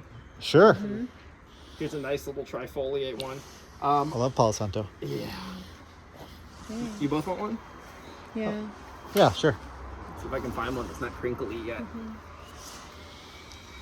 It's gonna drop all these leaves anyway. Oh, yeah. I feel bad defoliating your tree. I'm actually about to. That one's. Thank you. If you see another one, you're welcome to, because Okay. it's gonna drop them all anyway. See, this one's actually Well, a you can little smell head. it more. But so another interesting thing about Palo Santo is when you grow it, you can get a resin from it that is harder to purchase. The Palo Santo wood is actually like fallen and aged, and the stuff kind of cures into it. Now, I've dried sticks of this out and burned it, but I don't do that often because honestly, like the plants are worth so much more alive. You know, I was gonna say, when I smelled the piece you gave me first, it had kind of a resiny, almost reminded me of like a resiny mango, yeah, or very something. So that's a good Yeah. insight too, because the mango family, Anacardiaceae, which is named after the Anacardium genus cashew, is cousins to No the way. Burseraceae family. Oh, Which wow. the tallest tree and the tree line that's over on the other side of the bus there, can you see it's kind of got like reddish bark? That's our native Florida representative of that genus. That's the Bursera cimaruba, or the gumbo limbo tree. So those are all over South Florida, and on your way back to Miami, you'll start noticing a lot of those like around, I don't know, just basically this is where they start. Is it the tallest one here with the darker leaves? Yeah. Or to the, okay, right ahead of Yeah, us. the one Okay. with the darker leaves, and it's kind of, you see like the edges of the bark are kind of orange or red. Yeah. That's Okay. why in Mexico they call it Indio desnudo, which is a naughty name. Or they also have another bad name for it. But here they have a naughty name for it, which is tourist tree. Okay. I mean, but yeah, I mean, it's always been gumbo limbo to me. But yeah, so then the ruby of the Amazon. This is an interesting fruit in the Eugenia family. I forgot to mention that like all these are axillary branches have been cut to make clones, and I'm actually about to chop these back and make these. You know, these are just going to be my mothers, which they have been, but I was kind of thinking I would grow them up and get them pretty. But what I think I'm going to do is, because I got to afford diapers and stuff, and soil for my garden and everything, is I think I'm going to make one big specimen clone off of each one, and then cut, and have like, and leave these guys up here like that, so that they, each time they'll get, you know, more branching, more dense. Like these were just a single thing. Yeah. And so from cloning it, I've been able to get all this on it. So because your main goal is to propagate it out, so you want as many stems as you can. I'm kind of the only person in the U.S. that sells this on the regular, and trees can go for like a small clone like that could easily go for $200. No way. So I mean, I can't really say no. Yeah, of course. And really, I'm strapped for resources to feed all these hungry mouths. Like all these plants need to be repotted, and soil is not cheap, and I don't have room to really make enough of my own soil. I do make my own soil, but you know, to make enough for like putting into 50-gallon pots. Sure. You know, and I got to do 50 of them. Would these plants, I'm sure it depends on the species, like be happy, like pruned to a small size? Because I remember when I went to that mango I know mangoes are different than these species, but Richard Campbell was talking about how he keeps all his mangoes pretty small so he can reach the fruit, and maybe that they're easier to take care of. I wonder if you could do that with these species as well. Oh yeah, I mean, I think so. I mean, so for us, we're having sort of a like spatial challenge, so I'm kind of have to go a little vertical. Oh, sure. But you know, I think especially once I do already do that to some extent, and especially once we get to more land where we're able to kind of like have some room for everything to breathe, space things a little more appropriately, I'll probably still apply this urban kind of more what you know, like the campong, like I was talking about. So that the term campong actually means like small little family farm compound, and that's kind of like what this project is inspired by. Not just the campong, the place itself in Miami, but the idea of the campong, which is a Southeast Asian you know, notion of just growing a hell ton of stuff on your small property, which you know, actually came and it inspired me driving around St. Pete, especially when I came back to California. I was noticing a lot more, like I was like, wow, I never noticed that this person has all these jackfruit trees. I never noticed this person's got like all of these dwarf coconuts and noni and, you know, sugar apples, custard apples, you name it, and just really cramming them in. Whereas like the kind of more conventional mentality is like, these trees got to be spaced 35 feet away. It's just like, well, that's nice, but if you have 10 acres, you know, I ain't got 10 acres, so I got to make it happen however. But yeah, I do think that keeping them a manageable height. But for us, it's like we've got vertical height. So what I'd like to do is see them get up about 12 feet tall and then kind of branch out and make like a canopy. Yeah, you can walk underneath them, take care of everything. Okay. So that like it's kind of skinny in this realm, and I prune kind of this bushiness off, clone it or whatever. You know, but yeah, actually, just maybe you get up on the ladder about 10 feet and then you're picking and stuff. But it does make it way easier to spray, foliar sprays, nutrients, whatever, you know. Dr. Browners for bugs and things like that. So then this is actually the most caffeinated plant in the world. This is guarana, which is the energy drink kind of thing. But it's actually related to lychees. And I don't know if you heard of ackee. So it kind of looks a lot like ackee. It also looks like this invasive tree. There's some over there on the neighbor's side, carrot wood. And it's got this sort of 3-segmented pod with these weird kind of yellow arils and these black seeds. It does not look like a thing that you should eat, to me at first glance, but you know, the seeds are roasted and then made into a beverage, and this is the same region and peoples that use the guayusa. So it's kind of a shamanic, like tonifying herb, you know, gives them energy for the hunt and stuff. And then under here we have a cacao. You want to say hello or? I don't know. Yeah, probably gonna get some dieback. So this is one of the ones that you, because that was one of my questions, like which species that you grow are the most sensitive to the cold here that you want to be careful about. So cacao's one of them? Cacao is one of them.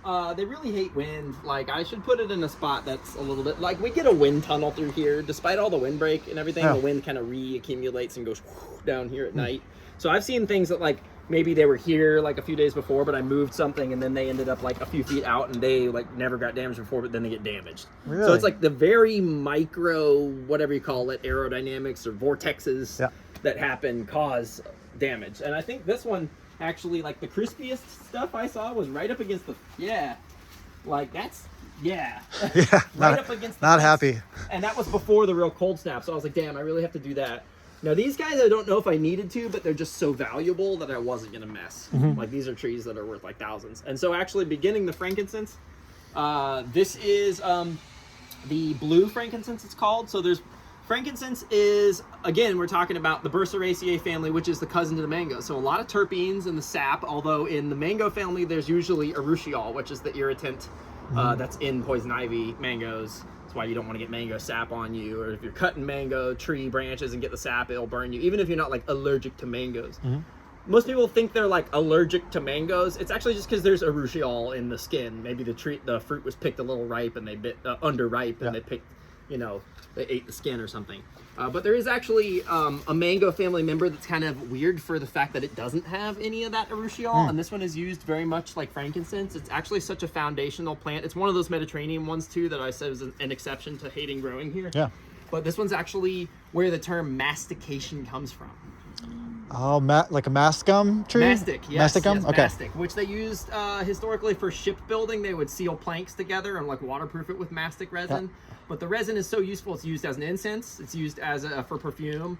It's used. It was distilled for essential oil. It was chewed naturally as a chewing gum. They're selling it now as like some kind of hipster companies that rebranded it and like sell chewing gum made from mastic resin. Wow. But they also use it in liqueurs, desserts. I think it's a flavoring in ouzo as well as a liqueur called mastica. But yeah, it's super awesome. But yeah, kind of on back to my frankincense thing, that's sort of like a freak of the mango family that is like frankincense. But yeah, so frankincense is native from West Africa all the way to Sri Lanka, with most of it being in Northeast Africa, Saudi Arabia, and like Yemen, Oman. But there's one place that is just off the coast of Yemen and Somalia, about equidistant. It's called Socotra. I don't know if you've heard of this place. No. It's kind of gaining popularity because like a lot of like photographers have been going there, but it is like technically in a war zone with like Yemen and the UAE, like kind of, I guess, is military occupying the island that's claimed by Yemen. But it was historically like a very fabled and mystical island. It was called the Island of Incense, or the Island of Frankincense. And they call it the Galapagos of the Indian Ocean. It's got like something like a dozen species of frankincense that occur just there. And we're talking about a genus of about 3 dozen. So for a third of the species to be on one island, you know, it's pretty crazy. So this is one of them, called Boswellia dioscoritis, named after the Greek philosopher and physician. And then we have Boswellia elongata. This is our big specimen. Now I smelled the resin from different ones of these. Traditionally, they go out into the desert and would kind of scar the trees. And there's like a technique to do it that doesn't damage the tree, even though it does kind of take energy from the tree to do that, which is why I don't do it to my cultivated specimens. But I can get resin by pinching a fresh leaf off, and the resin comes out, and then I can smell it. You can eat it. It's actually an internal medicine. Not many people know. Maybe you've heard of a supplement called Boswellia. They put it in smoothie mixes I've even seen lately, because it's an incredible anti-cancer, anti-inflammatory, neuroprotective, and particularly for like arthritis, I guess. Like, so it's like marketed to older people for rheumatoid arthritis particularly. But this one is an awesome specimen. I saw about a 3-footer going for about $700. Ooh. So I mean, extrapolate, you know. But Beautiful foliage. yeah, and amazing exfoliating bark. Like, especially when the sun hits it, you can see like just like this awesome papery. It just looks like something sacred and holy. Also, there's sort of like a little bit of like a 60s like Fantastic Planet, like Salvador Dali kind of Avatar-ish kind of thing to it. There's a very surreal, psychedelic circus look to it too. Like, I don't know how to describe it. It's like sort of like, you know, it's just weird. But so this is the one that's probably like the most. This one is really reliable with giving resin. So this is how you can actually harvest a little fresh resin, which was worth more than its weight in gold back in the day. And so, actually, maybe you want to come on this side.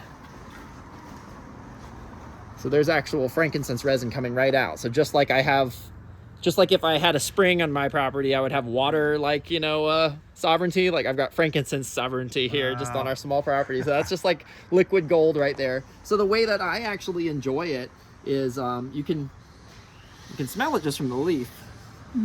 This one has a lot of a lemon lime kind of. Yep. So I actually will get the resin like this on the leaf, and then I'll eat it. So if you want to try it, you can, but if you just want to keep it and smell it.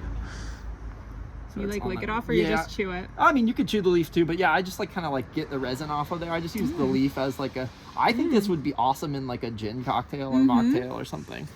It is Thank very you. lemon. Yeah, like a lot of limonene and pinene and terpenes that are like present in cannabis and mangoes.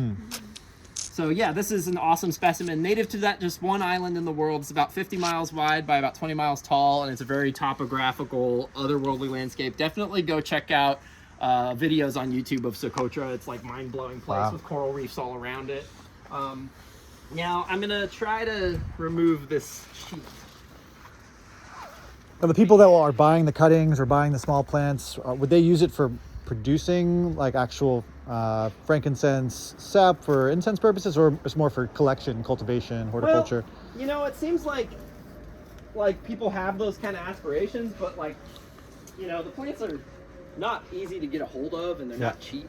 So like the people who are serious about it, You would need a lot of them too, I'm sure, to have a commercial operation. well, to so make what it. so I mean, what I think is more practical is like I like to grow them because they're so beautiful, and also like you can clone them and make valuable plants. Sorry, one second. This is like ultra valuable. Take your time. There we go. Okay. Wow. Yeah, so I mean, you can, and so the thing is, like, I'm not really in a hurry to produce frankincense, and I don't really want to produce it to burn it. I want to do like micro batch tincture extractions and things like how we just pinched there. I feel like you could go around to a tree that's sizable enough, pinch like a dozen leaves, and micro harvest with like a little, you know, you get a little titanium stick, like a dab stick or whatever, like, right? You just get that and like put it in and get it into a tincture, and you could make like a micro harvest tincture that is like for drinks or whatever. Also you could just put that into some other kind of extraction for a perfume fresh off the tree. But I mean, like, just they have just such an amazing diversity. Like, here is a small specimen of the elongated. This is a cutting I got from a guy in Colorado. So this is just like that way when these both bloom. This one put out its first flowers last year. When they both bloom, they'll set seeds, so they need to cross-pollinate for seeds. So I am trying to do seeds as well. This is incredible. I haven't seen anyone really cultivating or collecting frankincense. I know so little about it too. So yeah, I mean, it's something that really should. I really am an advocate for people to know more about, because it's something that like we've all heard of but don't really know what it is. And then it's like this thing that not only like needs to be saved. And now when you buy frankincense essential oil, most of these companies are paying like these unscrupulous organizations for the resin itself, and a lot of that money can go to terror cells and oil cartels. So that's not good. And so the trees also are just being like literally blown up with bombs and guns, or like over harvested and being killed by feral goats, you know. And so they need to be protected. And then the thing is, like, they're such beautiful like little bonsai specimens, like, you know, I mean, they lend themselves very well to just growing on like a balcony. Like you have like a zen little spot on your balcony where you want to hang out and watch your crystals get hot in the sun. Like, you know, I mean, that's my jam. So, and as you can see, I've got like rocks from all my different travels and stuff. I think I've got like some turquoise I found at the ranch in New Mexico up in here somewhere. There's some here. Is there anything unique about growing these in terms of what they require or their needs as far as the soil or the climate, the sun? You know, the people who grow them like out in California and stuff have very strong opinions about like how you're supposed to do it. I'm definitely not doing it that way, and it took me a few years because I first spent a ton of money on a few, and I was like so careful with them. I would like bring them out to get some rainwater because I thought that'd be best for them, but then, oh, they're too wet, I better take them inside, put a fan on them, dry them back out. And then I had them like on artificial light because I didn't want any animal or anything to mess with them. You know, about what is it now? I guess about 5 years into it, I leave them outside all the time. I mean, even in the cold, this is the only time I protected them. They actually can take, I saw a guy on Facebook, there's like a Facebook group of people who grow it, 28, he said, for his, and he had like kind of a smattering of these species. But this is the biblical one from the story of the baby Jesus. Now, so among all the different resins that come from these, they'll have different scent profiles. Like you smelled the Dioscoritis that had the citrusy. This one kind of can be citrusy or like with the eucalyptus note, depending on the grade and the region. This is a subspecies of the biblical one they call Carteri. That one has like a very lemon lime, kind of leans more towards. But then there's like the Socotrana, which is named after the island itself. And we have two forms of Socotrana. See this one with the thinner, like kind of greener leaves that have like maybe 2 ridges on them, and then these ones that have like this really like awesome texture to them, really Beautiful. deeply toothy and very darker color. So yeah, there's like this one has like this lightly lobed leaves. These ones have these deep serrations. And this one has an interesting smell too. This one's kind of like a toffee and like berries, almost No like way. a mixed dried berries, like or dark cherry or something. It's really interesting. And then this is one of my favorite and very beautiful species from the island of Socotra as well, called Boswellia emiro. That was a really rare one. Took me a long time to get a hold of. And then this one is probably the most expensive plant I ever bought. This is the dwarf frankincense, or Boswellia nana, from the island of Socotra. This one is so awesome because the bark just is white and it looks like coral or something, and it just like has this awesome, right now it's kind of defoliating, but year round it'll have this Christmassy look. It looks almost like mistletoe and like Christmas and fall colors all the time. And the new growth is really juicy and like stained glass, like, you know, you just want to like chomp into it. But so this one is awesome because it only grows on one less than 10-mile stretch of limestone cliff on the northeastern side of the one island of the world. One cliff, one island, the whole world. Jeez. And this one's actually a cutting from the island. So the rest of these are seedling descendants that were brought in as seeds from wherever. I can see why you take such good care of them then, because Yeah. they're very rare. Yeah. And now, will these flower and fruit and make seeds for you, or do they take a while to do that? This one flowered, and it's the same species as that. This one Okay. flowered, this one's not yet flowered, and I don't know if it's a nutrient thing, probably. And like I said, I'm pretty lazy, actually. I've been having to, believe it or not, like, you know, I've actually been treating everything the same and giving them like the same soil pretty much. So, I mean, Wow. pretty good results. And then we also have some cactus grafts. Like this is a Florida native cactus with a Mexican, this is a crested mutation of the Astrophytum asterius, which is that one. There's a couple big ones on the base of the elongata over there. Yeah, so the grafting makes the these cacti that hate Florida's wetness survive here and grow faster. And this is actually one of the most valuable cacti we have. This small specimen, we have a big one over there. It's called the hatchet cactus, or Peliciphora acelliformis. This one looks just like a coral polyp to me. Yeah. Beautiful geometry. Had to get the always. seeds from Ukraine, and the lady said that the shipment might be delayed because Putin's invading. So then the other funny thing is that like the world grows around my door. I've got rocks from all around the world: California, Costa Rica, Colorado, New Mexico. You know, shells from the Bahamas, but also like the story of where each plant came from. Like the first one that you tried the resin from came from Alaska. No way. This big elongata came from Southern California. A lot of them came from this guy in Southern California. These came from the Czech Republic. And then this one came from California. This one came from Arizona. So this one here, it doesn't look like much right now. I'm actually going to go on the backside so I can show you the rest of the stuff. So it sounds like they can all grow in greenhouses okay if they're coming from these different climates. Yeah, I mean, like, so out west, they grow them like hard, is what they call it, where they'll give them a high mineral, like a lot of pumice and like mineral sand and things like that, and lava rock. And I think those people generally think that they'll die if you give them too much soil. Yeah. Well, that's not true. And so, I mean, growing in Florida is already a different beast from like the kind of mentality of Southern California or Arizona. And there's nothing wrong with what they do. It's just they're growing them more true. Also, it's kind of a school of thought to get them more like how they would be in nature. Now, you see this weird kind of like bending over thing. That's because this is getting so much more water than it would. Now, whereas a collector cactus, like these ones I grafted, they might react to that by just rotting. These ones don't. Yeah. They react to it by growing, like, which is Sure. okay by me. The longer the tree, the more stuff going on, you Yep. know? Sure. But so this one here is actually maybe arguably the most valuable one. It's kind of finally defoliating. It's the really medicinal one. So there's 3 species in this genus of about, give or take, 3 dozen. They're discovering new ones every year. They discovered like 3 in the past 2 years. This one has this compound that supplement I was telling you about, Boswellia, comes from, you see this cactus here with the brown heads, that little sad plant that's right next to it, the one that's behind the other sort of sad plant. That's the Indian frankincense. So that's the one they use to make the supplement. The 3 species that have it are that one, the biblical one, and this one. But this one actually has 10 times the concentration of the one they use to make the supplement, of this valuable, highly researched compound called boswellic acid that is very anti-cancer, neuroprotective, and anti-inflammatory. Wow. So yeah, this one took me years to get. I actually paid $500 for that.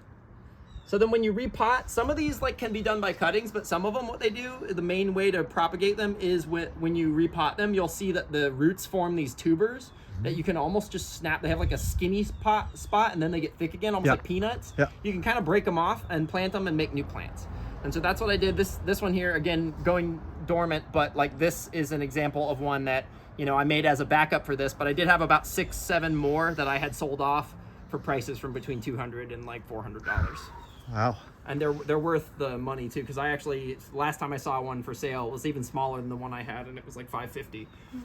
Do you post everything for sale? Do you have like a website, or do you do this on eBay and auction sites? I do, depending on the scenario. Like, Okay. you know, I mean, like for people to find my website and also be looking for an obscure thing, whereas like eBay might be advantageous for like somebody seeking for like a specific item. Yeah. So I do a diversity of things. Okay. Lately, I haven't done as much of that, just because I haven't really made as much clones and things. But you know, having a baby's kind of changed my time. You have a different economy. propagation project now. Yeah. Well, I'm ready to get back at it because we've got a whole new thing going on. But you know, for the most part, I'm going to leave these guys kind of alone and not chop on them just because they're so special. And I did kill a couple of them getting too chop happy. Yeah. But I'm sure like, that was so- heartbreaking. Yeah. Well, you know, I mean, well, with so much, like it can really hurt, but I'm used to it. Yeah. You know what I mean? Yeah. Like it's.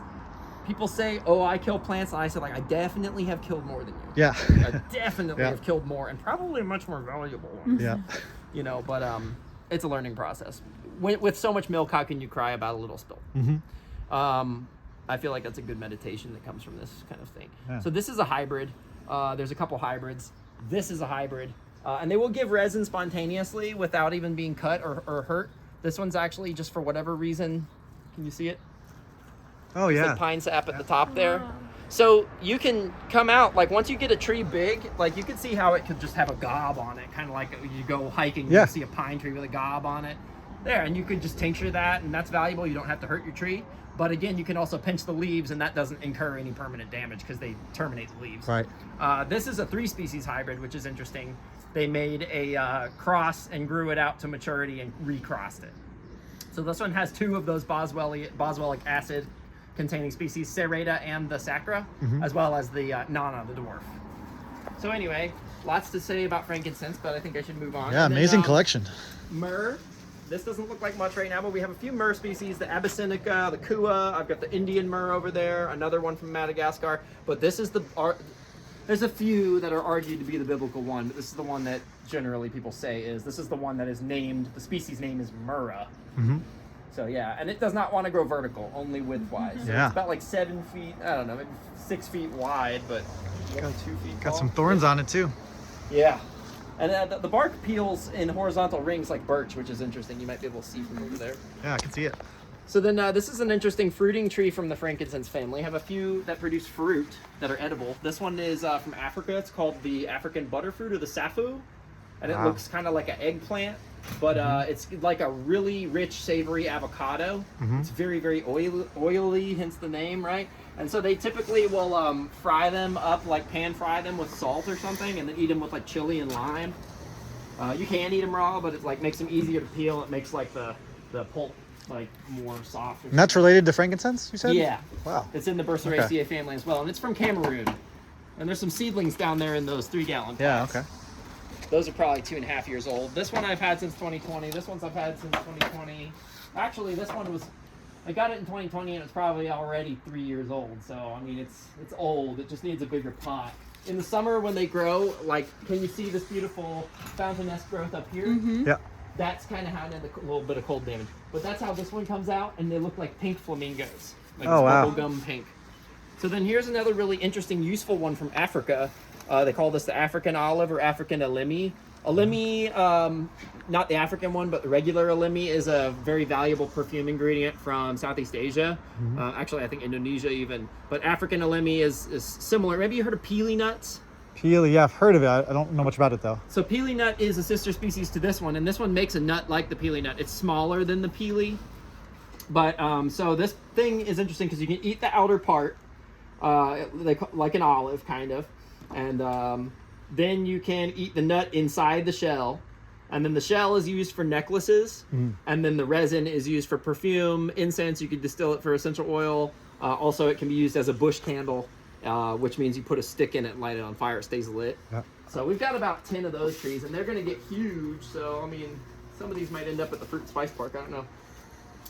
So then here's some more frankincense, another 3-species hybrid, a 2-species hybrid doing some awesome leafing out despite the cold. Yep. And then this little scraggly thing is another frankincense that actually they make it makes a resin. They call it black frankincense because the resin is like almost black color and it smells like dark and smoky compared to like the the frankincense that maybe, I don't know if you've seen the tears, are usually like a light yellow. Okay. Yeah. So this is dormant right now, or yeah, it's this kind is of fully dormant. It just actually put out like a leaf there. Okay. I repotted them like in the early fall, which is not the best time to do that, but we're in Florida. So then here's an awesome Annona. This is grafted. This one's very exciting. I first learned about this and freaked out because I was like, oh my god, this is like, from another planet. Like, and this one tastes like berries and cream. They can come in white flesh, which is really like condensed milk kind of flavor. They can come in light pink like this, but the darker the color going to like red or purple is more fruity. The red ones taste like raspberry. And the purple one tastes like Concord grape jelly. So, I mean, I actually do have a seedling of the purple, which is like really rare. But this is grafted from a mature tree. And it's grafted on a soursop, so I actually wrapped it just to protect the soursop part from the cold. Okay. Just in case it did dip down, because this one's actually been grafted for like 4 years now, and I'm hoping it'll do something. Because I did have a big one in a pot, and it died. They get scaled real easily, and it's hard to tell when they have it. So then, yeah, back here's where we got the real big stuff.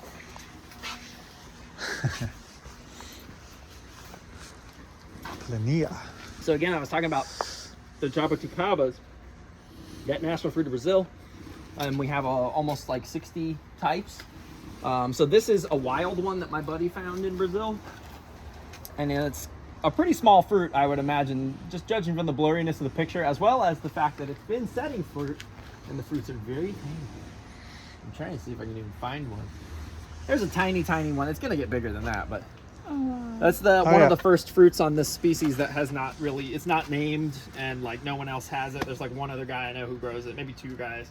But so this one here is one of those fancy ones I was talking about that like could be a wild species that could just like have traits that could translate to being awesome for, growing in our modern context. Like this one is already a fruiting size one. And it makes fruits that, you can see a guy's hand there. I'd imagine they're about at least the size of a large blueberry.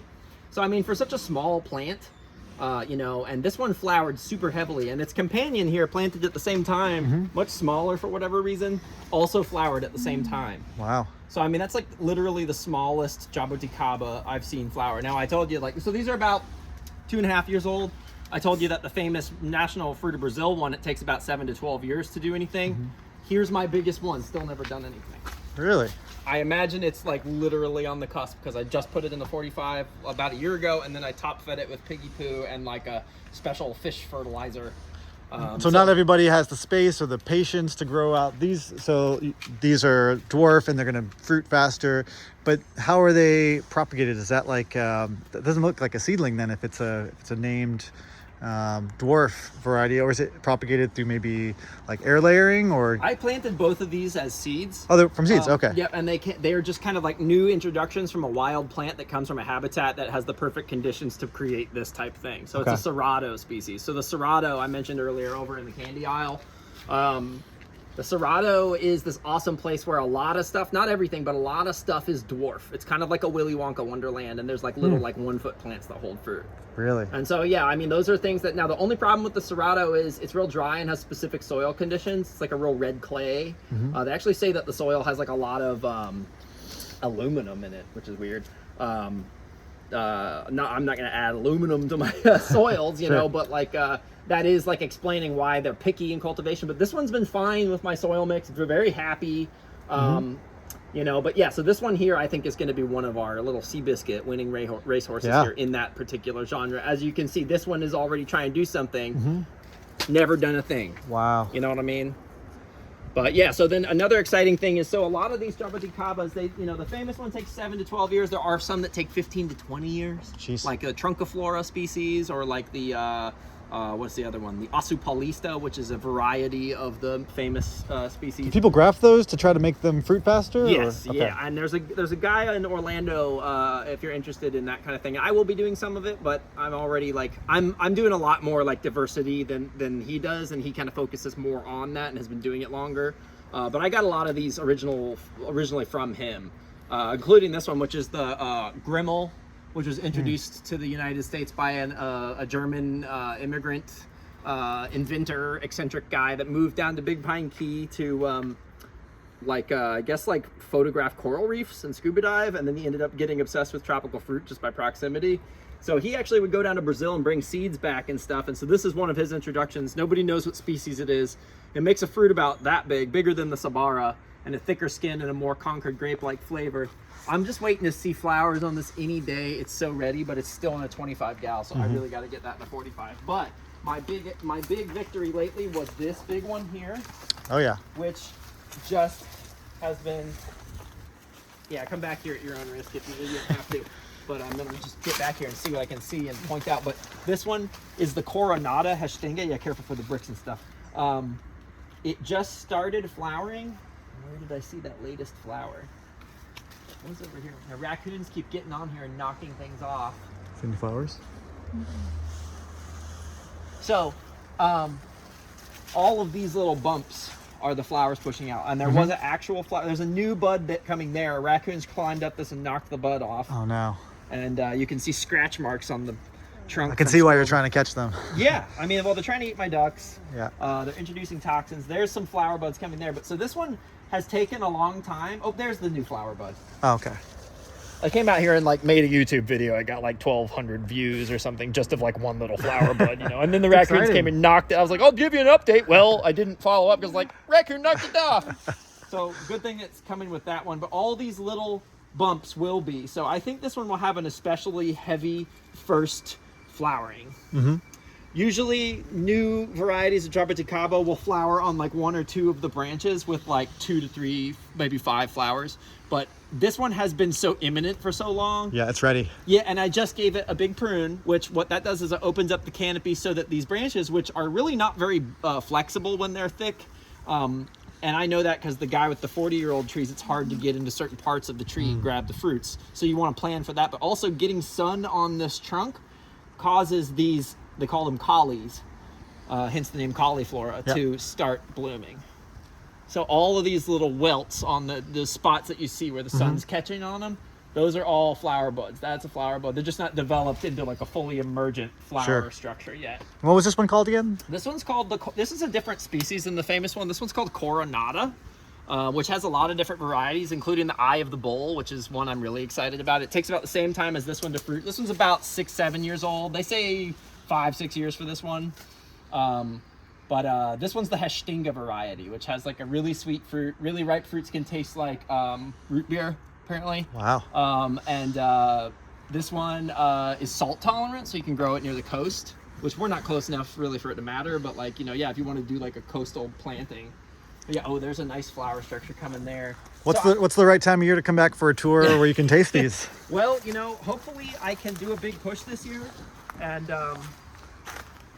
get everything in bigger pots so that they're reliably doing that, because we're so close with so many things. It's kind of torture, especially for me having waited the whole time. Yeah, I mean, that would be something I'd like to, and obviously if you've taken the Airbnb tour, you don't have to go through Airbnb. You can just come and be like, hey, I want to do, say, hey, I'm in town or whatever. I'll be like, all right, come on through. Great. But so this is another really exciting one. Yeah, the best time of year for the Jabuticaba is definitely March. I think around March 25th, I looked at my photos from last year. Okay. And I'll show you before you go a video put on my YouTube of me with the really old trees in heavy fruit. And what's your YouTube channel? It's the Ylang Ylang tree. Ylang Ylang tree, okay. Yeah, actually, well, see if my phone has any juice, because it might actually die before then. So let me see if I can pull that up now. But it's pretty mind-blowing. It's hard to believe that I even get to go over to this place. But yeah, we're just the Ylang Ylang tree, but I'm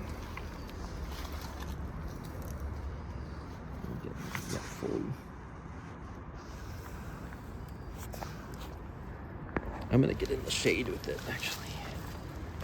Maybe down there would be better. Oh wow, it's covered. It's not wanting to play though.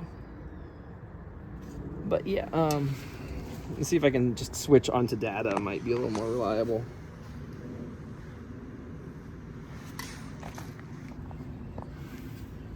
We're here at our buddy's fruit grove. Jabuticaba trees. Where is it? Over 30 years Thank ago, and has masterfully grown them organically the whole time to produce fruit that are some of the biggest ones that we Wow. have ever seen. This is last year. This Making me is hungry. the national fruit of Yeah. Brazil, the Jabuticaba, and there's a lot I of call it different Jabo varieties. This is Mania the when this famous one happens. that's grown commercially in Brazil, known as the Sabará variety, named after the town where it was sourced from. So there are commercial groves in Brazil, and also That's me other parts yakking of about all the like stuff I said Australia. earlier, but then this is actually my favorite kind of like just Jabuticaba ASMR. That's the biggest one I picked. Whoa. That's massive. Yeah. I had actually a fruit expert say, I think this is a unique variety Yeah, because it's of like the that. size of a plum or something. Yeah. Massive. So yeah, that one takes a long time, but well worth the wait. And then of definitely. course, once you get into the fancy varieties like I was talking about, this is just the pedestrian one. Really? Now, that's mean to say. It was chosen for a real reason. Performance, you know, cold tolerance. They line the streets with them there in Brazil. And they say America's the best country. I'll have to go to Brazil in, well, it wouldn't be March there, right? It'd be whatever, 6 months. Yeah, before exactly. March. Yeah, it would be, yeah. But yeah, look up into the canopy and you can see them just going up and going up and going up. So all of these different ones that are just starting as a trickle that you see are gonna become like this. Now this is 40 years old. Wow. But then another thing I'll show you is the way they look when they flower. This is the red hybrid I'm about to show you around the corner. This is our own tree. Oh, I love that. Little pom-poms. Yeah, like, yeah, exactly. And so I just kind of did this cut up video of just kind of going through and like the bees visiting the flowers. And so, yeah. Honeybees, Yep. mostly? Honeybees. I also get these green orchid bees down here that are introduced from Central America. Euglossia dilemma, I think is the name. They float around like, see, there's a fruit. This was back in early December, and the main crop is in like it flowers in late February, early March. So I mean, yeah, it goes about like 4, 5, 6 times a year. This is the red hybrid that I was talking about. That actually this one is almost never without fruit once you're about 3 years into fruiting. So yeah, but yeah, you can check out our YouTube channel and check it out a little bit more hardcore. But so you see how it's starting. You see how the big tree looks with all the fruit on it. But like this is a really special variety called the Otto Anderson, who is a professor of this type of plant pretty much in Brazil. And this is one of his hand selections from like his massive grove. Really? Like he's tried all these varieties and this is the one of the choice ones. Yeah. So I actually tried this one, and I know a guy who has almost 200 varieties and he's tried like many dozens so far, and he says this is in his top 3. Really? Better than the famous one, better than the Grimmel or any of these For others. flavor or Flavor. Yeah. I got to try one for the first time in May, but squirrels were robbing me. Oh no. Actually, here there's 2 tiny fruits coming. See there? Yeah. Uh-huh. And there's like a sunburned little fruit's probably gonna drop off when I touch it. Nope. Okay, good. But yeah, flower, flower, flower, flower, flower, flower, flower, flower, flower, flower, flower. This one starts at a smaller size and younger age. Then we've got this one, the Cambuco, which the sign is somewhere. I'll find one of the signs. This one makes this fruit that's like it looks almost like a tangerine. And it tastes like, it's like a big orange jabuticaba. This one's from Rio de Janeiro, which is not just a city, but a state in Brazil, and can take some cold. But this one takes about 12 to 20 years. Wow. Patience. Yeah. So, I mean, that one's already about 5 or 6. So, I mean, I'm, you know, like if I'm running and I'm trying to run 6 miles, like I'm already a third of the way. Yeah. That's the way to think of it. Yeah. I mean, there's only one way to get a hold of it, right? So if we're all going to be old, God willing, then I'd rather be old with these fruits than without. Yeah. Lemon drop flowers coming. They look a little stunted by the cold. There's like a little fruit. And they're self-fertile. This one's needing to be repotted. It's got like some kind of a chlorosis on the leaves, but usually repotting with new nutrients will fix that. And then a diversity of different types of jabuticaba. Mangosteens. So we've got the Garcinia macrophylla. I've tried that one. It's very nice, floral, hydrating. And then I've also got the, this is a new species that was discovered in Brazil. The SP Nove means new species. Brazilian Charapoo, named after the Borneo Charapoo, which I have in the garage actually because it was cold. And then here's a wild, kind of weird jabuticaba from the Cerrado region, and it's very different looking. But yeah, this one is called, like the frankincense that was the dwarf, nana in Latin means dwarf. So this one is a dwarf jabuticaba. Oh yeah, I've never seen them with a little like nub at the top of it like that. Yeah, it's kind of weird. Like, it just doesn't even look like the other ones. But yeah, apparently this one's notoriously difficult for people to grow. But I've had mostly good luck. I had a few croak. So then here is the big lemon drop mangosteen. This is the biggest one. This is one of the first trees I got for the garden, but you can actually see a lot of heavy flowering. Oh, This yeah. is the other ones I showed you, like that one with the yellow leaves on it right now. That one is the Mexican one. This one's the Brazilian one. The flavor is the same. This one has a more elliptical fruit.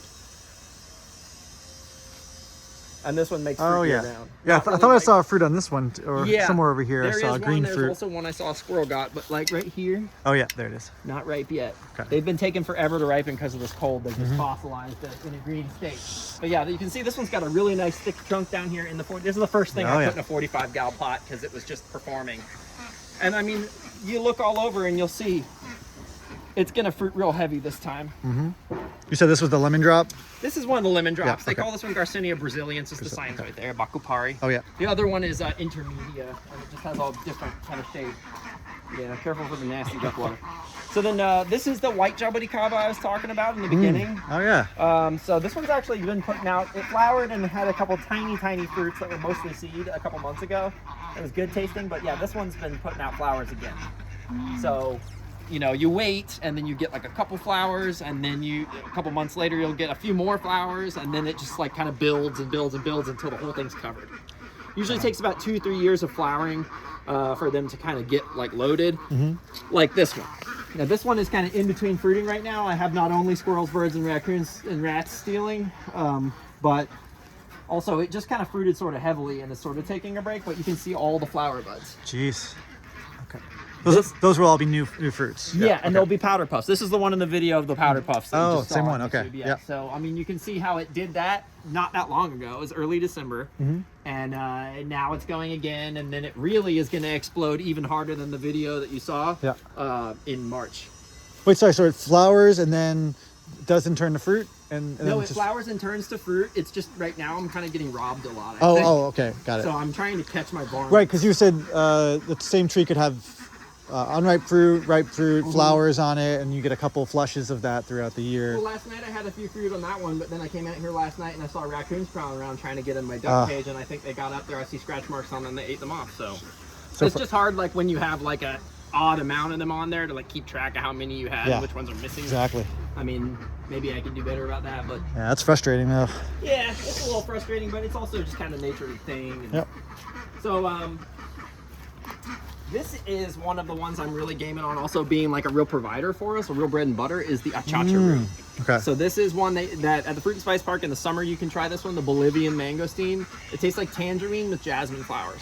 Ooh. And the nice thing is that the rinds can be saved, again, like the lemon drop I was talking about at the beginning, and they make a drink in Bolivia, like either a tea or like a sun tea, and they're gonna kind of muddle it with sugar and water. And it's got incredible health benefits and energy, and also anti-cancer, immunity, and weight loss benefits. Really? So the fruit sells for $30 a pound, but what I'm thinking we're gonna do is eat the fruit, because we waited almost, you know, what, like almost going on 7 years now. And make product out of the peels, Okay. which would be industrious. And Sure. then the next few years later, the trees take about 2-3 years of flowering to get into like heavy fruiting, but the trees could, like about 3, 4, 5 years into flowering, they can hold like over 1,000 fruit. Oh my God. So I mean, yeah, this one is in the 200-gallon pot. I found this in an alleyway. There's no other No way I way. would. Yeah, I found 2 of them. So there's actually another of the same type of tree in the other 200-gallon, and I have got my biggest one in the ground here. Okay. That looks like a small hot tub. Yeah, I know it's not. It actually is a pot. It says Nursery Supply on it. It has holes, but yeah, I mean it is pretty much a hot tub. Yeah. But yeah, so this one was actually in that 200-gallon pot, and it was over there.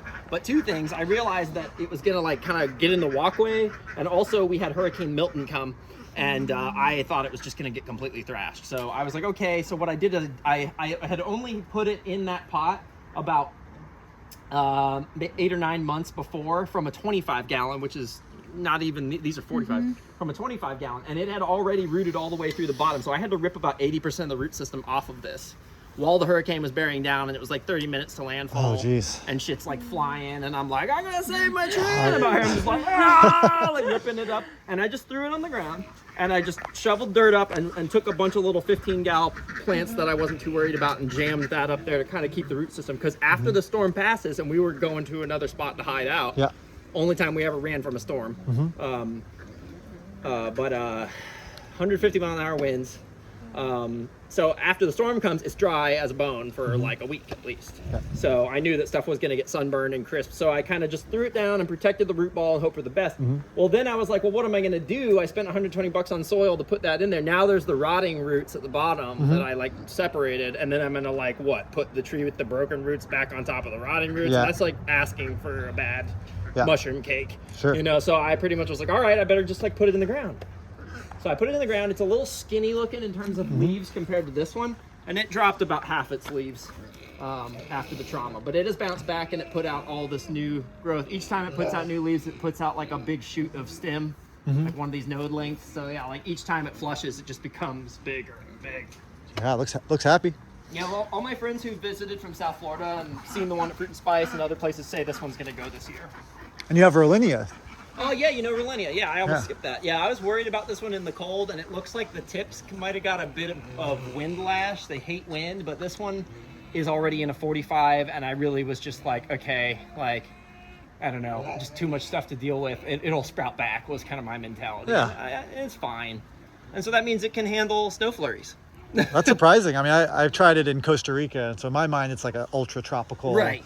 But it's cool to know that it can grow here. So we're zone pushing is what the growers call it, right? Yeah. So, I mean, yeah, and it does grow well here. I actually had one that was holding a hell ton of fruit, and I actually tried to put it in this pot.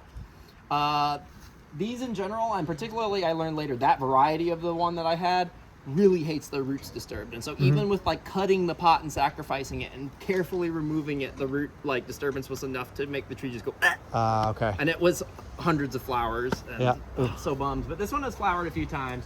So I think what we're going to do is find a spot for this in the ground. And the most amazing thing is actually, in a way, is that we actually planted this giant tree.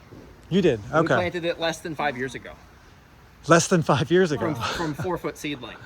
That's a Fabaceae for you. Yeah, and so what does that mean? Lots of nitrogen fixing. Yeah. I'm just surprised. So is there an issue with like not getting enough sun on these? You know, I was kind of like, in the summer it becomes really dense and it really makes like a heck ton of shade, and I kind of spot trim it, but as you can see, it does this thing where it kind of, even a high up branch comes way down low and blocks the sun. Okay. Now I do kind of like that, but also, yeah, I would like to kind of have that have successive canopy, have that be the pioneer canopy, cut it, then the nitrogen fixing, it releases all that fixed nitrogen, because it won't do it unless you really cut it. Right. While these leaflets fall and they're all over the ground, these little yellow specks, you know, they do feed the soil pretty good. I just think, my wife kind of wants to keep it, but I don't know. But the one thing is, you might yearn for more sun, but the second you get it, you burn the heck out of your trees, especially with these mangosteens. Like, so that's the thing, is if I do remove it, I'm going to do it in segments over like Gradually. months. Yep. That's smart. That way they can acclimate. You can see where I moved some trees and they didn't like it. Too much sun too quick. Yeah. Or like having one tree facing this side and deciding, oh, it would look good over there, and it seems fine for like 5 days, and then you come back the next day and it's got all this burn. But that's okay, it'll live. It's just annoying because the leaves only come like out 2 or 3 times a year. Also, I'm actually really pissed. I burned my Luke's Garcinia, moving it over here. But yeah, this one actually flowered and tried to fruit for the first time. Luke's Garcinia. It's this big, beautiful tree behind here. This one is like the achacharu, but it makes a much bigger fruit. Oh, wow. And it was just discovered. Sorry if I'm flashing you in the eyes with this thing. No, you're good. This one makes like a fruit that can be 2, 3, 4 times bigger than the achacharu. There's like a smaller achacharu next to the jumbo variety of this. Luke's Garcinia. Okay. Yeah, and it was discovered in Puerto Vallarta, Mexico, around the year 2000 or so, and it like broke the internet basically when the growers discovered this, and this guy Raul went down there with the guy Luke who discovered it, growing in like riverine kind of canyons, because it's the Pacific coast, and so it's kind of like an arid sort of mountainous, you know, but like there's these little sort of riverine arroyos, they would be if they were dry, you know, but yeah, they grow like near the rivers, I guess, there. And so he kind of was like, is this a new species of mangosteen? And everybody's like, oh my God, it's a new species of mangosteen. And It's exciting. yeah, so, and then of course we have these imps. Hey guys. Lower, like we call them the sprinks. Work out. She's grinding her teeth. It drives me mad. Stop. Ooh, it's like the reverse of ASMR. Okay, yeah. Well, you guys already had your food. Yeah. So I had to improvise. Well, this structure is their new home. We did have a huge awning, which you can see the remnants of. Yeah. That was actually like collapsing because this vine grew up on it, and it was old and like just really dilapidated. So I took a reciprocating saw to it and removed it about 3 weeks ago and built this new structure, which is much more space effective because now this was all shade all the way up past like the second AC unit, pretty much. So there was no, and it was making all this dust. All the pigs and ducks would get in here and kick up this dust. It would get in the windows, and there was no room for trees. And for me, that's kind of the biggest thing. So I've opened this whole space up to be for trees now. And I do have a bunch of stuff over there as well. Wonderful. It's just random stuff that ended up over there. And then we've got coffee. Yep, coffee. And then this is that abiu fruit that I was telling you about with the tres leches. And then the African mangosteen here. Wow. Another red hybrid, jabuticaba, which this is the one, it had like 2 little fruits on it. And then I see raccoon scratch marks on it now. I saw the raccoons are hanging out right here, too. Oh, gosh. I came out here like 3 in the morning. I heard some ducks honking. Our one duck got attacked for the first time. And the whole time we've had ducks for 4 years, first attack a couple weeks ago, so we're traumatized. I'm sorry to hear that. She's okay. But yeah, I mean, the raccoon was carrying her up the tree. Oh my God. I came out and blew him with the leaf blower, and he was like, ran away. They're getting bad, I'll tell you. They gotta go. So then Kwaimuk is a really interesting, weird one from southern China. This is a really cold-tolerant relative of the jackfruit. It's in the same genus as jackfruit, Artocarpus. But this one makes this weird, like, amorphous blob of a fruit that, when it's ripe, has these weird segments in it that taste... And it has, like, this spongy texture to it. But it tastes just like fruit punch, like Hawaiian punch or something. Wow. It's very, very good. And if you eat too many, it has a strong laxative effect. But that's an interesting one. It's in the ground because it put out flowers in like a small 15-gal pot like this. And I was like, damn, I've been neglecting. I was thinking this thing was going to take 15 years to fruit. There it is with flowers all over it. And so I was like, oh, I'll put you in the ground right now. Please hold fruit. No, then I'll probably the thing is dropped. Yeah. So next year. Yeah. But it's in the ground now. So then another one of the Coronata that you saw the flowers on over there. And you can see from here all the pink new growth on it. That Coronata, the big one that we were standing on the bricks looking. And then we've got, I forgot to show you this one in the front, but the Casturi mango is actually in the ground back here. Some of the remnants of the awning that I'm using to maybe build a pergola. But yeah, this is a seedling of the Casturi mango. So this is actually an extinct mango from Borneo. It's declared extinct. Yeah. So, I mean, that's, everybody says for all practical purposes, there's none left. Extirpated. Extirpated, exactly. So, but it's been in cultivation for some time.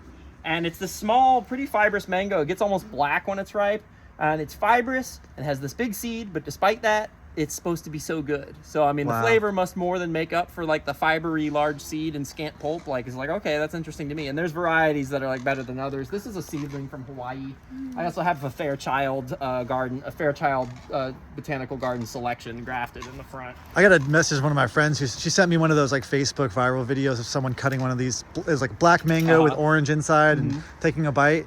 And of course, they had a link to their Amazon page where they sell this mango. And I was like, I think this might be a scam. I've never seen a black mango before. Yeah. I know mangoes. There's definitely not out there, but apparently it's this one. Yeah, well, I've noticed a lot of, like, these Southeast Asian people that, like, post legit stuff, but also post, like, fruit that are painted. That's what I was thinking it was. That's what. Just for views, you know, or like blue apples, whoa, you know, or like, you know. So, I mean, but that's pretty black. Yeah. And there are some videos, just like make sure you look up Casturi or whatever, but there's a lot of mango relatives. We have another weird mango relative I'll show you in a second. So this is this one actually has a sign on it, is the intermedia. This is kind of your textbook lemon drop mangosteen. And there's a fruit coming there. And the nice thing is, like, again, they fruit year round. And there's a little owl that likes to hang out in this one, see? Yeah, so I think the owl poo might be helping quite a bit. And then in the ground, we've got the big ice cream bananas we get racks off of there. Okay. We've got a Mysore banana looking like really ratty right now, but I just chopped down this huge, it was about 12 feet taller than that house. It was this cassia that I got in an Asian market that was this little thing, and I was like, oh, that'll be nice. So the lady said, you use for soup. And I'm like, okay, so I planted it, never used it for soup. Because I read that it was, like, toxic online, and I'm like, oh, I'll just stick with moringa. You know? Yeah. There was a language barrier, and then now the internet says it's toxic. Usually I trust the person, but I just never got around to it. A cassia? It was a big cassia. Cassia siamese, I think, is the Latin name. It's kind of weird spelling. But, yeah, so it was like, I don't know, 40. It was like as tall as the poinciana that I was pointing out, but not as massive. So now there's more sun for my Mysore bananas. The point of that story. I did have a coconut that croaked. That's sad, but Does coconut grow pretty well around here, just in general? It's just like I don't really want to mess with the talls. They call them because, as opposed to the dwarf. Yeah. I mean, like I can't really get up there and get them, and they're also like in a hurricane. Like people die getting bonked on the head by coconuts, and I do have a nice. That's a Fiji red, I believe, or that's the Rangiroa red, which I think might even be the Tahitian actually. It was supposed to be a really good one for coconut water, but wow. like I really do want to, if I ever make like a good buck, get like a dozen dwarf coconuts like that are already fruiting, maybe even, because that's water sovereignty right there. Plus oil. Plus, I mean, you can use the dried coconut and make all kinds of stuff. So, I mean, there's just so many things you can do. Of course. But that'll be something for when we get more space. Now, coconuts need full sun. Yeah. I noticed you don't have many like guava, like Psidium, which is one of my favorites. I'm curious, out here, I've heard at the Fruit and Spice Park they were saying like sometimes they just get full of bugs and it's hard to grow them without insects. Is that the case, you think? Have you tried growing them before? That's pretty much what deterred me, along with the fact that there's already a large culture of them. So a lot of things that could be here are missing from here because we kind of went into like a niche of like you can't otherwise get it. Yeah. Whereas like I would love to when we get more space that is better for growing them. Plus, we're already overextended with the resources we have to provide. You've got so much here already. When the time is right, I think those things will be available, and I have a good connection. My buddy Jorge, I mentioned earlier, actually grows guavas. He was very pissed yesterday morning talking to him. He got down 6 degrees colder than us in Homestead. Oh. So I'm a little worried about the Fruit and Spice Park too. I hope they actually... Yeah, I'd be curious to see what it looks like right now. Yeah, I mean, what was it? Yeah, 30 degrees in Homestead. That's pretty legendary. God. And now, so as far as the things that got the most damage from the cold, whether that was this past week or just in your experience here, what are the things that are the things to worry about? Like what species are the most sensitive to cold here? Well, I'd say some of the more ultra-tropical mangosteens, like the purple, the cherapoo. A lot of the mangosteens, though, are subtropical and don't care, like these imbe. The Luke's Garcinia I showed you can handle 28. Okay. So I'm not really worried about that one. The internet says this one won't live below 45. I've had it outside in 31. Okay. So I mean, I'd say like generally, as far as like the genuses, like some of the sapote, like the abiu, which I didn't show you the sign yet. The abiu, and they're about the size of a Meyer lemon. Oh yeah. That one doesn't really like the cold, and you can see it's sort of like complaining right now, but I'll repot it, it'll bounce back. A lot of the anonas kind of can be sort of fickle, soursop. Yeah, but I mean, in general, here where we are, we have a pretty awesome microclimate in St. Pete that stays, above freezing almost all the time. So, I mean, just 20-minute drive from here, you'll be in 30, or 32, like almost every year. And this year was kind of abnormally cold. Like, we don't usually go below 40. Really? So, yeah. But yeah, I mean... as far as like guavas, I would love to have more, and like my buddy has choice varieties. I do have a couple wild guavas. I have the purple forest guava out front, but yeah, they do real well in California because I think it's just less buggy. Yep. And here they get like root rot kind of easily, so they're like working on certain types of. Also, we have the Caribbean fruit fly, which is nasty and gets in the jabuticabas and tries to get in the mangosteens too. It stings up the skin and makes them look all ugly. That's one of the nice things, I suppose. Northern California, we really don't have any. At least maybe commercially, there's some insects and stuff. But like if I go around to the street trees in Sacramento or stuff I'm growing, like the strawberry trees, the arbutus. Yeah, there's the arbutus. There's a lot of loquat. There's a lot of guava, and I've never even seen an insect in any fruit I've ever picked. And it's like I'm sure that's not the case here. No, I mean, well, in winter it's not so bad. So when you get your winter fruiting stuff, that's what's nice about the main crop of jabuticaba is they're like bugless. Really? Only thing is like bird pecks and stuff like that. But like in the summer, there's another pretty heavy crop. We had one marvelous crop in the summer in terms of like numbers, but the fruit don't get the chill hours, so the sugars don't aggregate. It's more insipid, and then they were stung up by all the. So I would he wanted me to sell them again, and I was like, yeah, these ones all have worms. Like I can't charge $20 a pound like I do in the spring. Of course, give them to the ducks. The ducks will eat the worms. Yeah. Although the ducks really help with the grubs. So whenever I move a pot, they come up and they get the grubs. Okay. Maybe you heard about the Queensland rhinoceros beetle that's happening in Hawaii. Oh, no. It's this terrible bug that's this giant grub worm that turns into like this big nasty rhinoceros beetle that bores right into like the heart of the coconut tree and kills it. Oh, no. And so coconuts are like dropping dead in Hawaii like bad right now. And so That's I see awful. videos, I do not envy this. People digging through their mulch piles to find these like grubs and Yeah. like getting them and all throwing them in a bucket and whatever, disposing of them because they're terrible scourge. Yeah, But sure. we don't have anything that bad yet, but it's probably a matter of time. I mean, the worst thing we have is, we're having a pretty bad lychee plague around here. It started in South Florida, of course, where all the groves are, and spread up. And actually, my parents-in-law's tree has it real bad. I have to treat it with some sulfur. It's the Aranos mite. It's like a rusty brown, and it causes the leaves to like squinch up and get real nasty. Oh, that's too bad. Yeah, so that's one of the things. I'd say the fruit fly is probably the worst pest though, because they sting up the fruit. This is our big Ylang Ylang. I just chopped a big branch off of this tree that was shading it out, so I expect it to start performing a lot more. And then we've got the African peach here. This is a fruit from Africa, but it's in the coffee family. It tastes like strawberry and peach combined.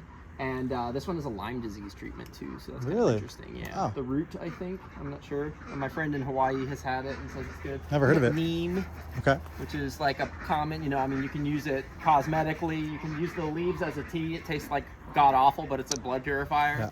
Yeah. And then of course the seed oil is good for skin and also as a bug repellent. Mm-hmm. And then we've got a pink wampy, which is like a citrus relative. It makes these sort of pinkish fruits. I haven't seen anything from it yet. Then a ginberry, which this one is another citrus relative that makes a little pink fruit. And then we've actually got kratom here, which is Oh, you the do? one, yeah, which it's not happy in the winter. It like always defoliates, but I'll put it in a big pot this summer and probably make a couple backup clones. I enjoy a little bit of kratom from my own plant. I don't trust the. Is it the leaves that you take orally? Okay. Yeah, you can chew them raw. Like you I can thought chew maybe them you raw. had just eaten all the leaves off them. I'm like, oh, he really likes kratom. I should have. I mean, they just fell down anyway. Yeah. I didn't, And then this is one of the weirdest trees in all of nature, in my opinion. This is such an awesome one, and it's in the Annona family, which is a huge family. But this one actually makes fruit that look kind of like the cannonball tree. Yeah. So it fruits cauliflorously. It's from Java, Indonesia. But the most amazing fact about it is that historically, the Sultan of Java would reserve the consumption of the fruit just for members of his harem on penalty of death, because if you eat a bunch of the fruit, it's an aphrodisiac contraceptive. As well as, the most amazing thing is it makes your body smell like flowers, like roses, violets, and lilacs is what Wow. it's compared to. And Jeez. there's actually some science behind that. There's a compound that inhibits the growth of Heliobacter pylori in your gut tract, which is responsible for body odor. Oh, okay. But like where the floral smell comes from is still sort of a mystery. Probably some phenols or something in the fruit. Whoa, I want But to try yeah, that. so this is a really, really weird. I actually had a dream. Wow, I just remember telling you I had a dream about this and it had flowers on it last night. I have dreams about my dreams. Well, hopefully your dreams come true soon. Yeah, I mean, maybe in 20 years. I know a guy who has like a 20-year-old tree that's just been putting out flowers. So then this is an interesting one from Borneo, or somewhere down there. I forget exactly where, but this one makes Deer's eye. yeah, this one makes a like another kind of watermelon candy tasting fruit. It's supposed to be really delicious and kind of like becoming rare over there. I guess like the elders I read some story about like the elders in its native range talk about getting a lot of them when they were kids, and now because of palm oil, they're like disappearing. Oh no, so sad. Yeah. So then this is in the garage right now, but this is another awesome species of the mangosteen that I'm just obsessed with, like the look of it. It looks like a persimmon, right? Yeah. It's supposed to be kind of tart and floral, and then it has this awesome flower. It smells really good. I've smelled the flower. Actually, in the Asian greenhouse at Fruit and Spice, they have these. They're labeled as the purple mangosteen. I don't know why. Okay. Just probably the purple died, and they're like, no one will be able to tell, or somebody didn't know. I don't think all the employees there really know that much stuff. But like, yeah, you can see that flower sometimes in the Gorgeous. Fruit and Spice Park garden. More of the Luke's mangosteens. These two are about the same age as the big one that I showed you. And so they're ready to flower. I actually had one that's smaller and a 15-gal flower, so these are more than ready just whenever they do it. Getting new growth on this Syzygium megacarpum. This is the giant lao. They have this at Fruit and Spice too. This one is supposed to taste kind of like rose water. Okay. And it has these beautiful pink powder puffs that come off the trunk of the branches, and they come all on the ground or whatever, and then it makes all these clusters of fruits. And so that one's, doing well on the ground there. And then we've got a canistel in the ground back there, as well as a pitomba in the ground. Has that fruited for you, the canistel? No, I'd say it will this next year, though. Okay. I was expecting Exciting. flowers. Yeah, I mean, it's a seedling. They take about 7 years from seed. Okay. And then I was going to show you, this one is pretty cool. I know there's a few at Fruit and Spice. There's one really huge one, and I've never seen flowers on it, but there's a smaller one on the east side of the garden near the rest of the Annonas that does hold fruit. This is called the Suncoya. Suncoya. And it's a really big fruit from like Costa Rica that's supposed to taste kind of like I guess like melon or something. I haven't been able to get a clear flavor description out of it. I do know people who've tried it. They just haven't told me. I think the YouTube channel, Jared, the Weird Explorer, and Jared, Steven, I think they tried that one. At some point. Probably. Yeah. I've seen a lot of his videos, and he's like, oh, now that is bad. He's very honest. Yeah, I like that. Kind of like a marshmallow with soap. Yeah. You know, like, he's funny. Yeah.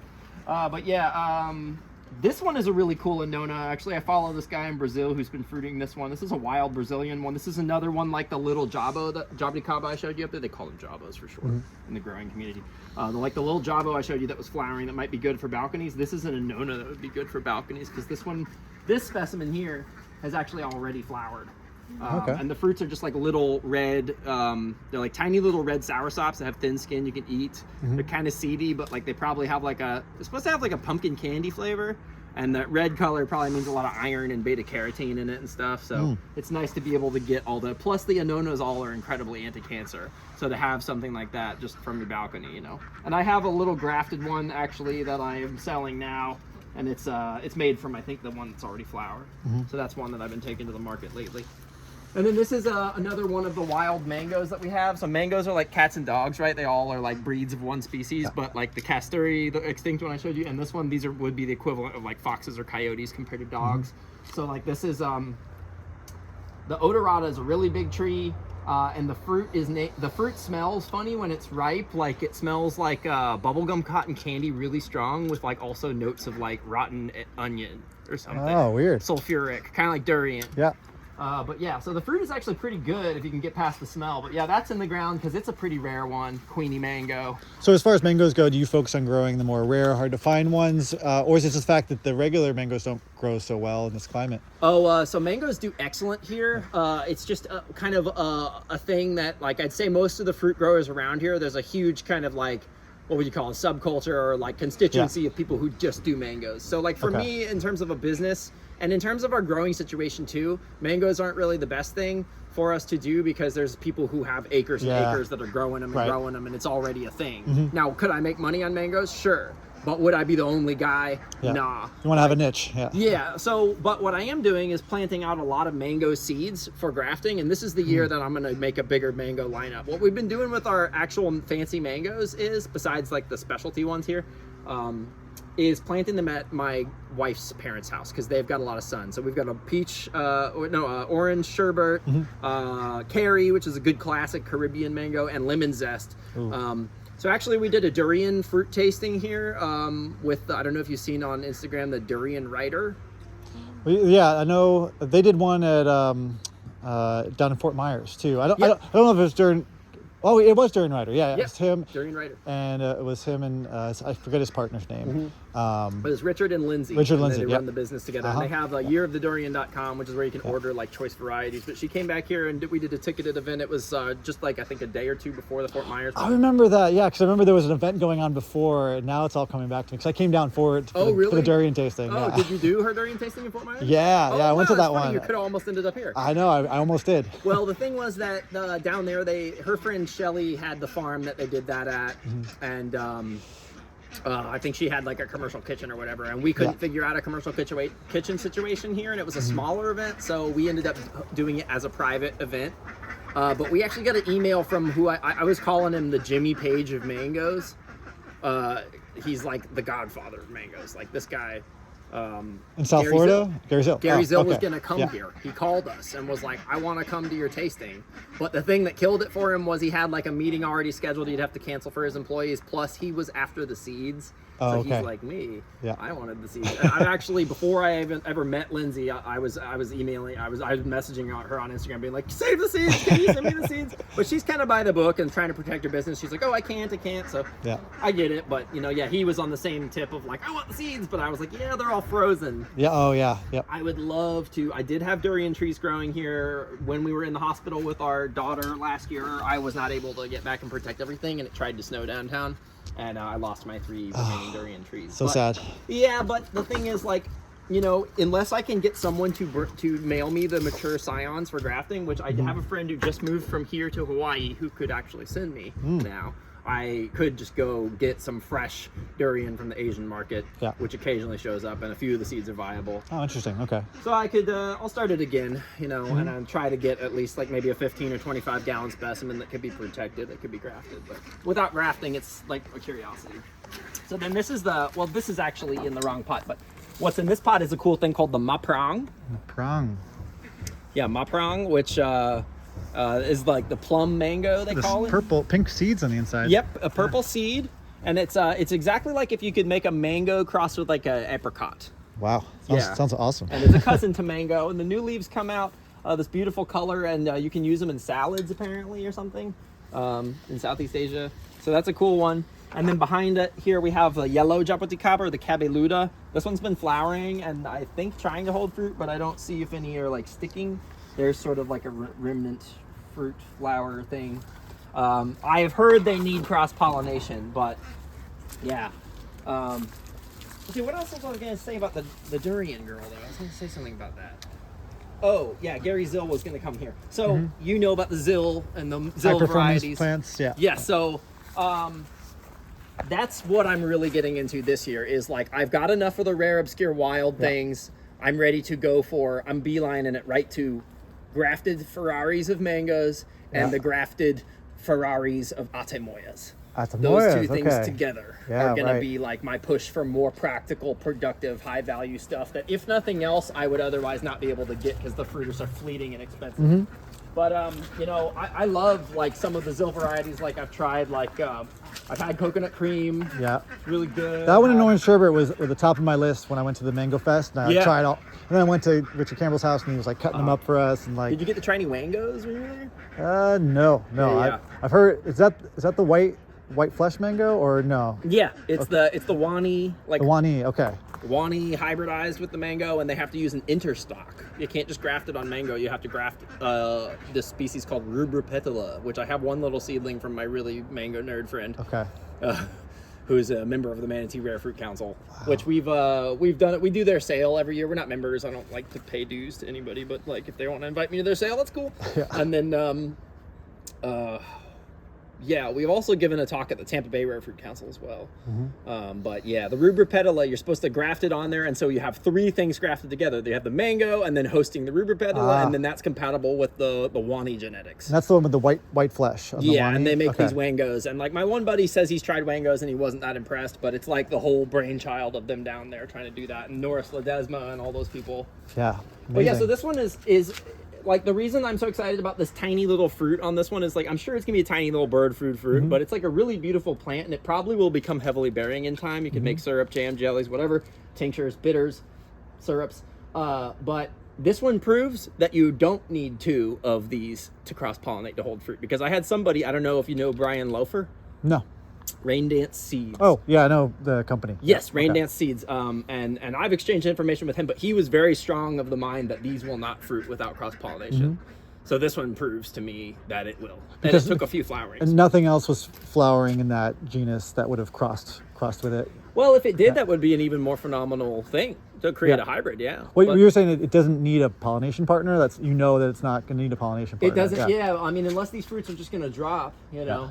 But I mean, like, yeah, I mean, typically, like, especially like with the yellow, like this one, for the example, the guaquilla or the guacaca, this is supposed to be like the best quote unquote yellow one. It's got more delicious flavor and bigger pulp. I showed you the beach kombucha in the beginning that was like flowering. So we've got 3 yellows, and this one's supposed to be like the best one. I was lamenting, I paid almost $200 for this one when it was like in a 2-gallon pot, that I couldn't get another one going, and I planted the seeds a few times. But now with that, I still will try to get backups, but it's just a cool discovery to see that they'll do it on their own. So then this area is a little bit crazy and discombobulated, but I did say I would show you yerba mate. And there's the sign for it. But yeah, yerba mate. You can see how different the leaves are from the guayusa. No, definitely. Like kind of serrated. It definitely can tell it's from like a more probably like dry acacia kind of like habitat. And then this one is one of the very fanciest and most exciting rare of the mangosteens. This one's called the Russell Sweet. And so this was basically The AF means affinis, which means it has an affinity for a known species, but it's still an unnamed species. Okay. So Affinis dulcis. Dulcis is basically the gamboge I showed you that tastes like lemon with jasmine. Yeah. But this one's supposed to be really sweet, but have all the cold tolerance of that one. Oh, interesting. Okay. And this one's supposed to be like pretty much as good as the purple. It's like in the running for the best mangosteen, apparently. So this one has a mysterious origin too, is that this guy, Russell, went in 1987 to Bangkok and found this one particular tree that had unique genetics, brought seeds back, planted them out, and then they've been growing them in Australia. So it was really hard for me to get the trees. This is my big one. Have you heard of Zane Laracy in Zane's World? No. He's got a nursery over on the East Coast growing a bunch of tropicals. And he's like kind of a little bit on the pretentious, kind of like, oh yeah, whatever, everybody has that, everybody has this. But then I told him he was snubbing his nose at everything else I had, and then his eyes lit up when you saw this. he's like, how much? He's like, you have a 15-gal of that? How much? And I'm like, not for sale, homie. Well, it sounds promising if it's cold hardy. What does cold hardy mean, though? Well, there? so, I actually had a blanket over this because I just didn't want to mess with it because it's that valuable. And this one, it got blown off. This one seems fine. Yeah. Now, this one is the slightly smaller specimen. Looks like it got like a little bit complainy. Can you see? Oh, yeah. Like yeah. it's a little bit desiccated looking Uh-huh. there. But I think it'll be okay. And then there's the seedling I sprouted myself. I got these two as plants from Hawaii, and then I planted about 8 seeds, and for whatever reason, most mangosteens grow really well from seed for me. These ones just would not grow. Like, I don't know if it was irradiation or if it's just like some sort of like genetic. Also, there's a thing called apomytic or apomyce, I forget how they pronounce it, which is what the purple mangosteen is, which is where each seed is not a seed, it's just a clone. It's like a weird bit of plant material that just is a clone. It's asexually reproducing. It doesn't need to be pollinated or anything to make fruit. So they think that could be at play with some other mangosteen species, including this one. So the thing is, apparently, female trees and male trees can happen from the seeds. Male trees, like, I guess, can make a limited number of female flowers in some cases and set fruit. And female trees without a male can make small seedless fruit. But with both together, you get like this big fruit. So I'm trying to get more of them. Hopefully 3 is enough. Yeah. I doubt it, but then here, this actually went through the cold, and you can kind of tell, but it's also kind of okay. But it's weird how the wind damaged here, but not there. So again, like it's one of these like aerodynamics tests where they put like the vapor through and see how it like does. Like some air circulation. Is that the Kupawasu or is that? Kupawasu. Oh, okay. And it was about this tall, and then it died back last Wow. winter. I thought it was dead for Can good. other people grow those and get fruit from them? Or is No this... one's fruited it in the U.S. In the States. Okay. In the 48. And then this one's cool. You can sometimes see this one fruiting, flowering. Supposedly an edible fruit too, but this one's a flower about as big as a dinner plate called the Heaven Lotus. Beautiful. Yeah, and it's in the Brazil nut family, same as the cannonball tree I showed you. Okay. Yeah. So then I got a couple more things I can show you here. And Sure. here's another one of these Otto Andersons. This one's the smaller one, and this is the one I actually ate fruit off of because the squirrels ate all the fruit off the bigger one. But this one's, I just pruned it up, and there's a nice flower. This is one of the choice varieties of Jabuticaba? Yeah, this came from, so the other guy is Flying Fox Fruits. Maybe you've heard of him. Yeah, I think I ordered some. I've tried lemon drop mangosteens only through him. Yeah, he sells the fruits. He was sometimes. sending the fruits. Yeah. No, he's a cool guy. He's a little bit nuts, but like you gotta be to do this, right? Yeah. And he's up in like Orlando growing this stuff, so I could only imagine about his cold tolerance. So I actually had, this is a giant ayahuasca vine. No way.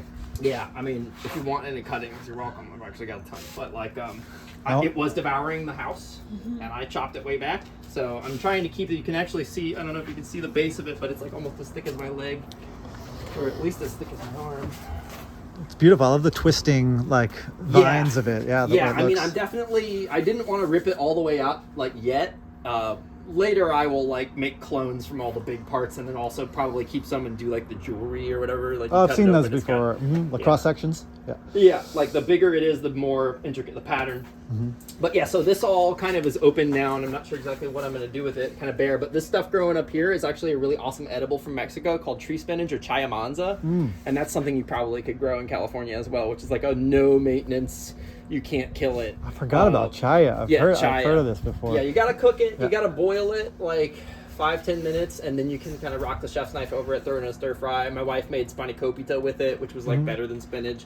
If you don't like the mucilaginous of spinach, then that one's nicer because it's got a tougher, more like collards kind of texture. Okay. Yeah, but it's got way more nutrients. Like I was researching it recently, it's got like so many more times iron and calcium than spinach and protein. I didn't know you could grow it in like a tree form. I've seen it growing small. They were just small, you know, obviously I planted them, and then this area kind of got like all shaded out because of that vine. It was growing all over there too, and so they reached. So I'm about to actually kind of chop these back down and let them kind of bush back up just to obscure this kind of, you know, aesthetic. And then, yeah, I'm going to plant them around for more privacy. Beautiful. But yeah, so we've got a couple products here that we make in the garden. From flowers that we grow. So this is actually a product that I launched when I was in San Francisco, and I had such a great reaction to it that I thought I really need to be able to like produce this like regularly. And it's kind of like the reason why we set up this whole garden was not only to, you know, we wanted to eat fruit, but to be able to make this product particularly due to the positive reaction we had, as well as perfume from these same ingredients and more. So this is actually an edible syrup that it's technically a tincture or glycerin tincture, but what this is a way to capture the fragrance of a fresh flower and turn it into a flavor that you can enjoy in drinks or just straight on ice cream, on desserts. So it's only 2 ingredients in each one. It's vegetable glycerin, food grade vegetable glycerin, and the flower itself. And with the Ylang Ylang, in the case of the Ylang Ylang, it's just a single flower put in the bottle. It's not made from a master batch. It's extracted in the bottle. And the way that you can try it is like just a couple drops off the back of the wrist. And try? Yeah, absolutely. This one, I took this to the Oregon Eclipse Festival in Prineville, Oregon, 2017, and everyone freaked out about this, and I actually was the best seller in the apothecary. I can smell it already. Wow, it smells really good. Yeah, so Ylang Ylang is a little known. It's a little known flavor agent, like that. It's so famous for perfume, and actually most people don't even know like what the flower looks like or where it comes from. They just get essential oil. It's sourced from Madagascar. But to be able to have the fresh flower, and it took me a while. I actually was talking to farms in Costa Rica, South Florida, and I eventually realized that nobody was going to be reliable enough to get me the flowers and the standards and conditions that I needed, which is fresh. So this is extracted from the fresh flower, never dried, never heated. And how long would that stay good for in the glycerin like that? If you can keep it kind of like in a cool, dark place, like it kind of like slowly changes and gets sweeter over time, and you might notice it'll get like a darker color, a little bit more purple. That's just kind of like the slow oxidization of the flower, and that's normal, and it's not bad. But 2 years maybe. Oh wow! I mean, I've actually tried some of my glycerites from like 3 or 4 years, and like I wouldn't sell them to people, but like, you know, I've they're okay. Yeah. I've actually never had a glycerite that was handled properly like get weird. Okay. Now the thing is, when you add the fresh flour in, it dilutes the glycerin, so you got to be like knowing. That's kind of the trick of the trade, is to know how much like water content can get in there while maintaining preservation properties. So then we also have the Poet's Jasmine. So, but yeah, about the Ylang Ylang though, it's got anti-cancer, antifungal, antibacterial, anti-anxiety, antidepressant. Yeah, just like the benefits, it's like a panacea pretty much. Amazing. And in my opinion, as a herb, it's kind of like a more blissful, like, it's kind of like, it almost deserves a place alongside like kava or like kratom or something. Really? Not as like a downer or an opiate or whatever, but like calms the nervous system or something like that. Yeah, as like almost kind of like a almost like a legal high. Like it kind of gives you a calm, blissful feeling, like Kana. You know, it does. There's something like that. Also kind of like along the lines of like a chamomile or a lavender, but like to me like a tropical, like more like kind of like blissful one. Yeah. And then of course we've got jasmine, which everybody loves, you know, and knows jasmine. This is the Poet's Jasmine from Turkey. So this is that very jasmine green tea tasting one. And we do this also with many other flowers. I think it's kind of the cold is making it viscous here. We do this with many other flowers. Including those magnolias I was talking about, and like champaka and stuff, but right now we're sold out. So yeah, delicious. Special deal for our tour people. These guys are usually 25. We do 20 on those guys, and they're available on our website as well. And I might have a business card somewhere for you, but if not, I'll give you my social media. Yeah. Thank you so much for the tour. Yeah.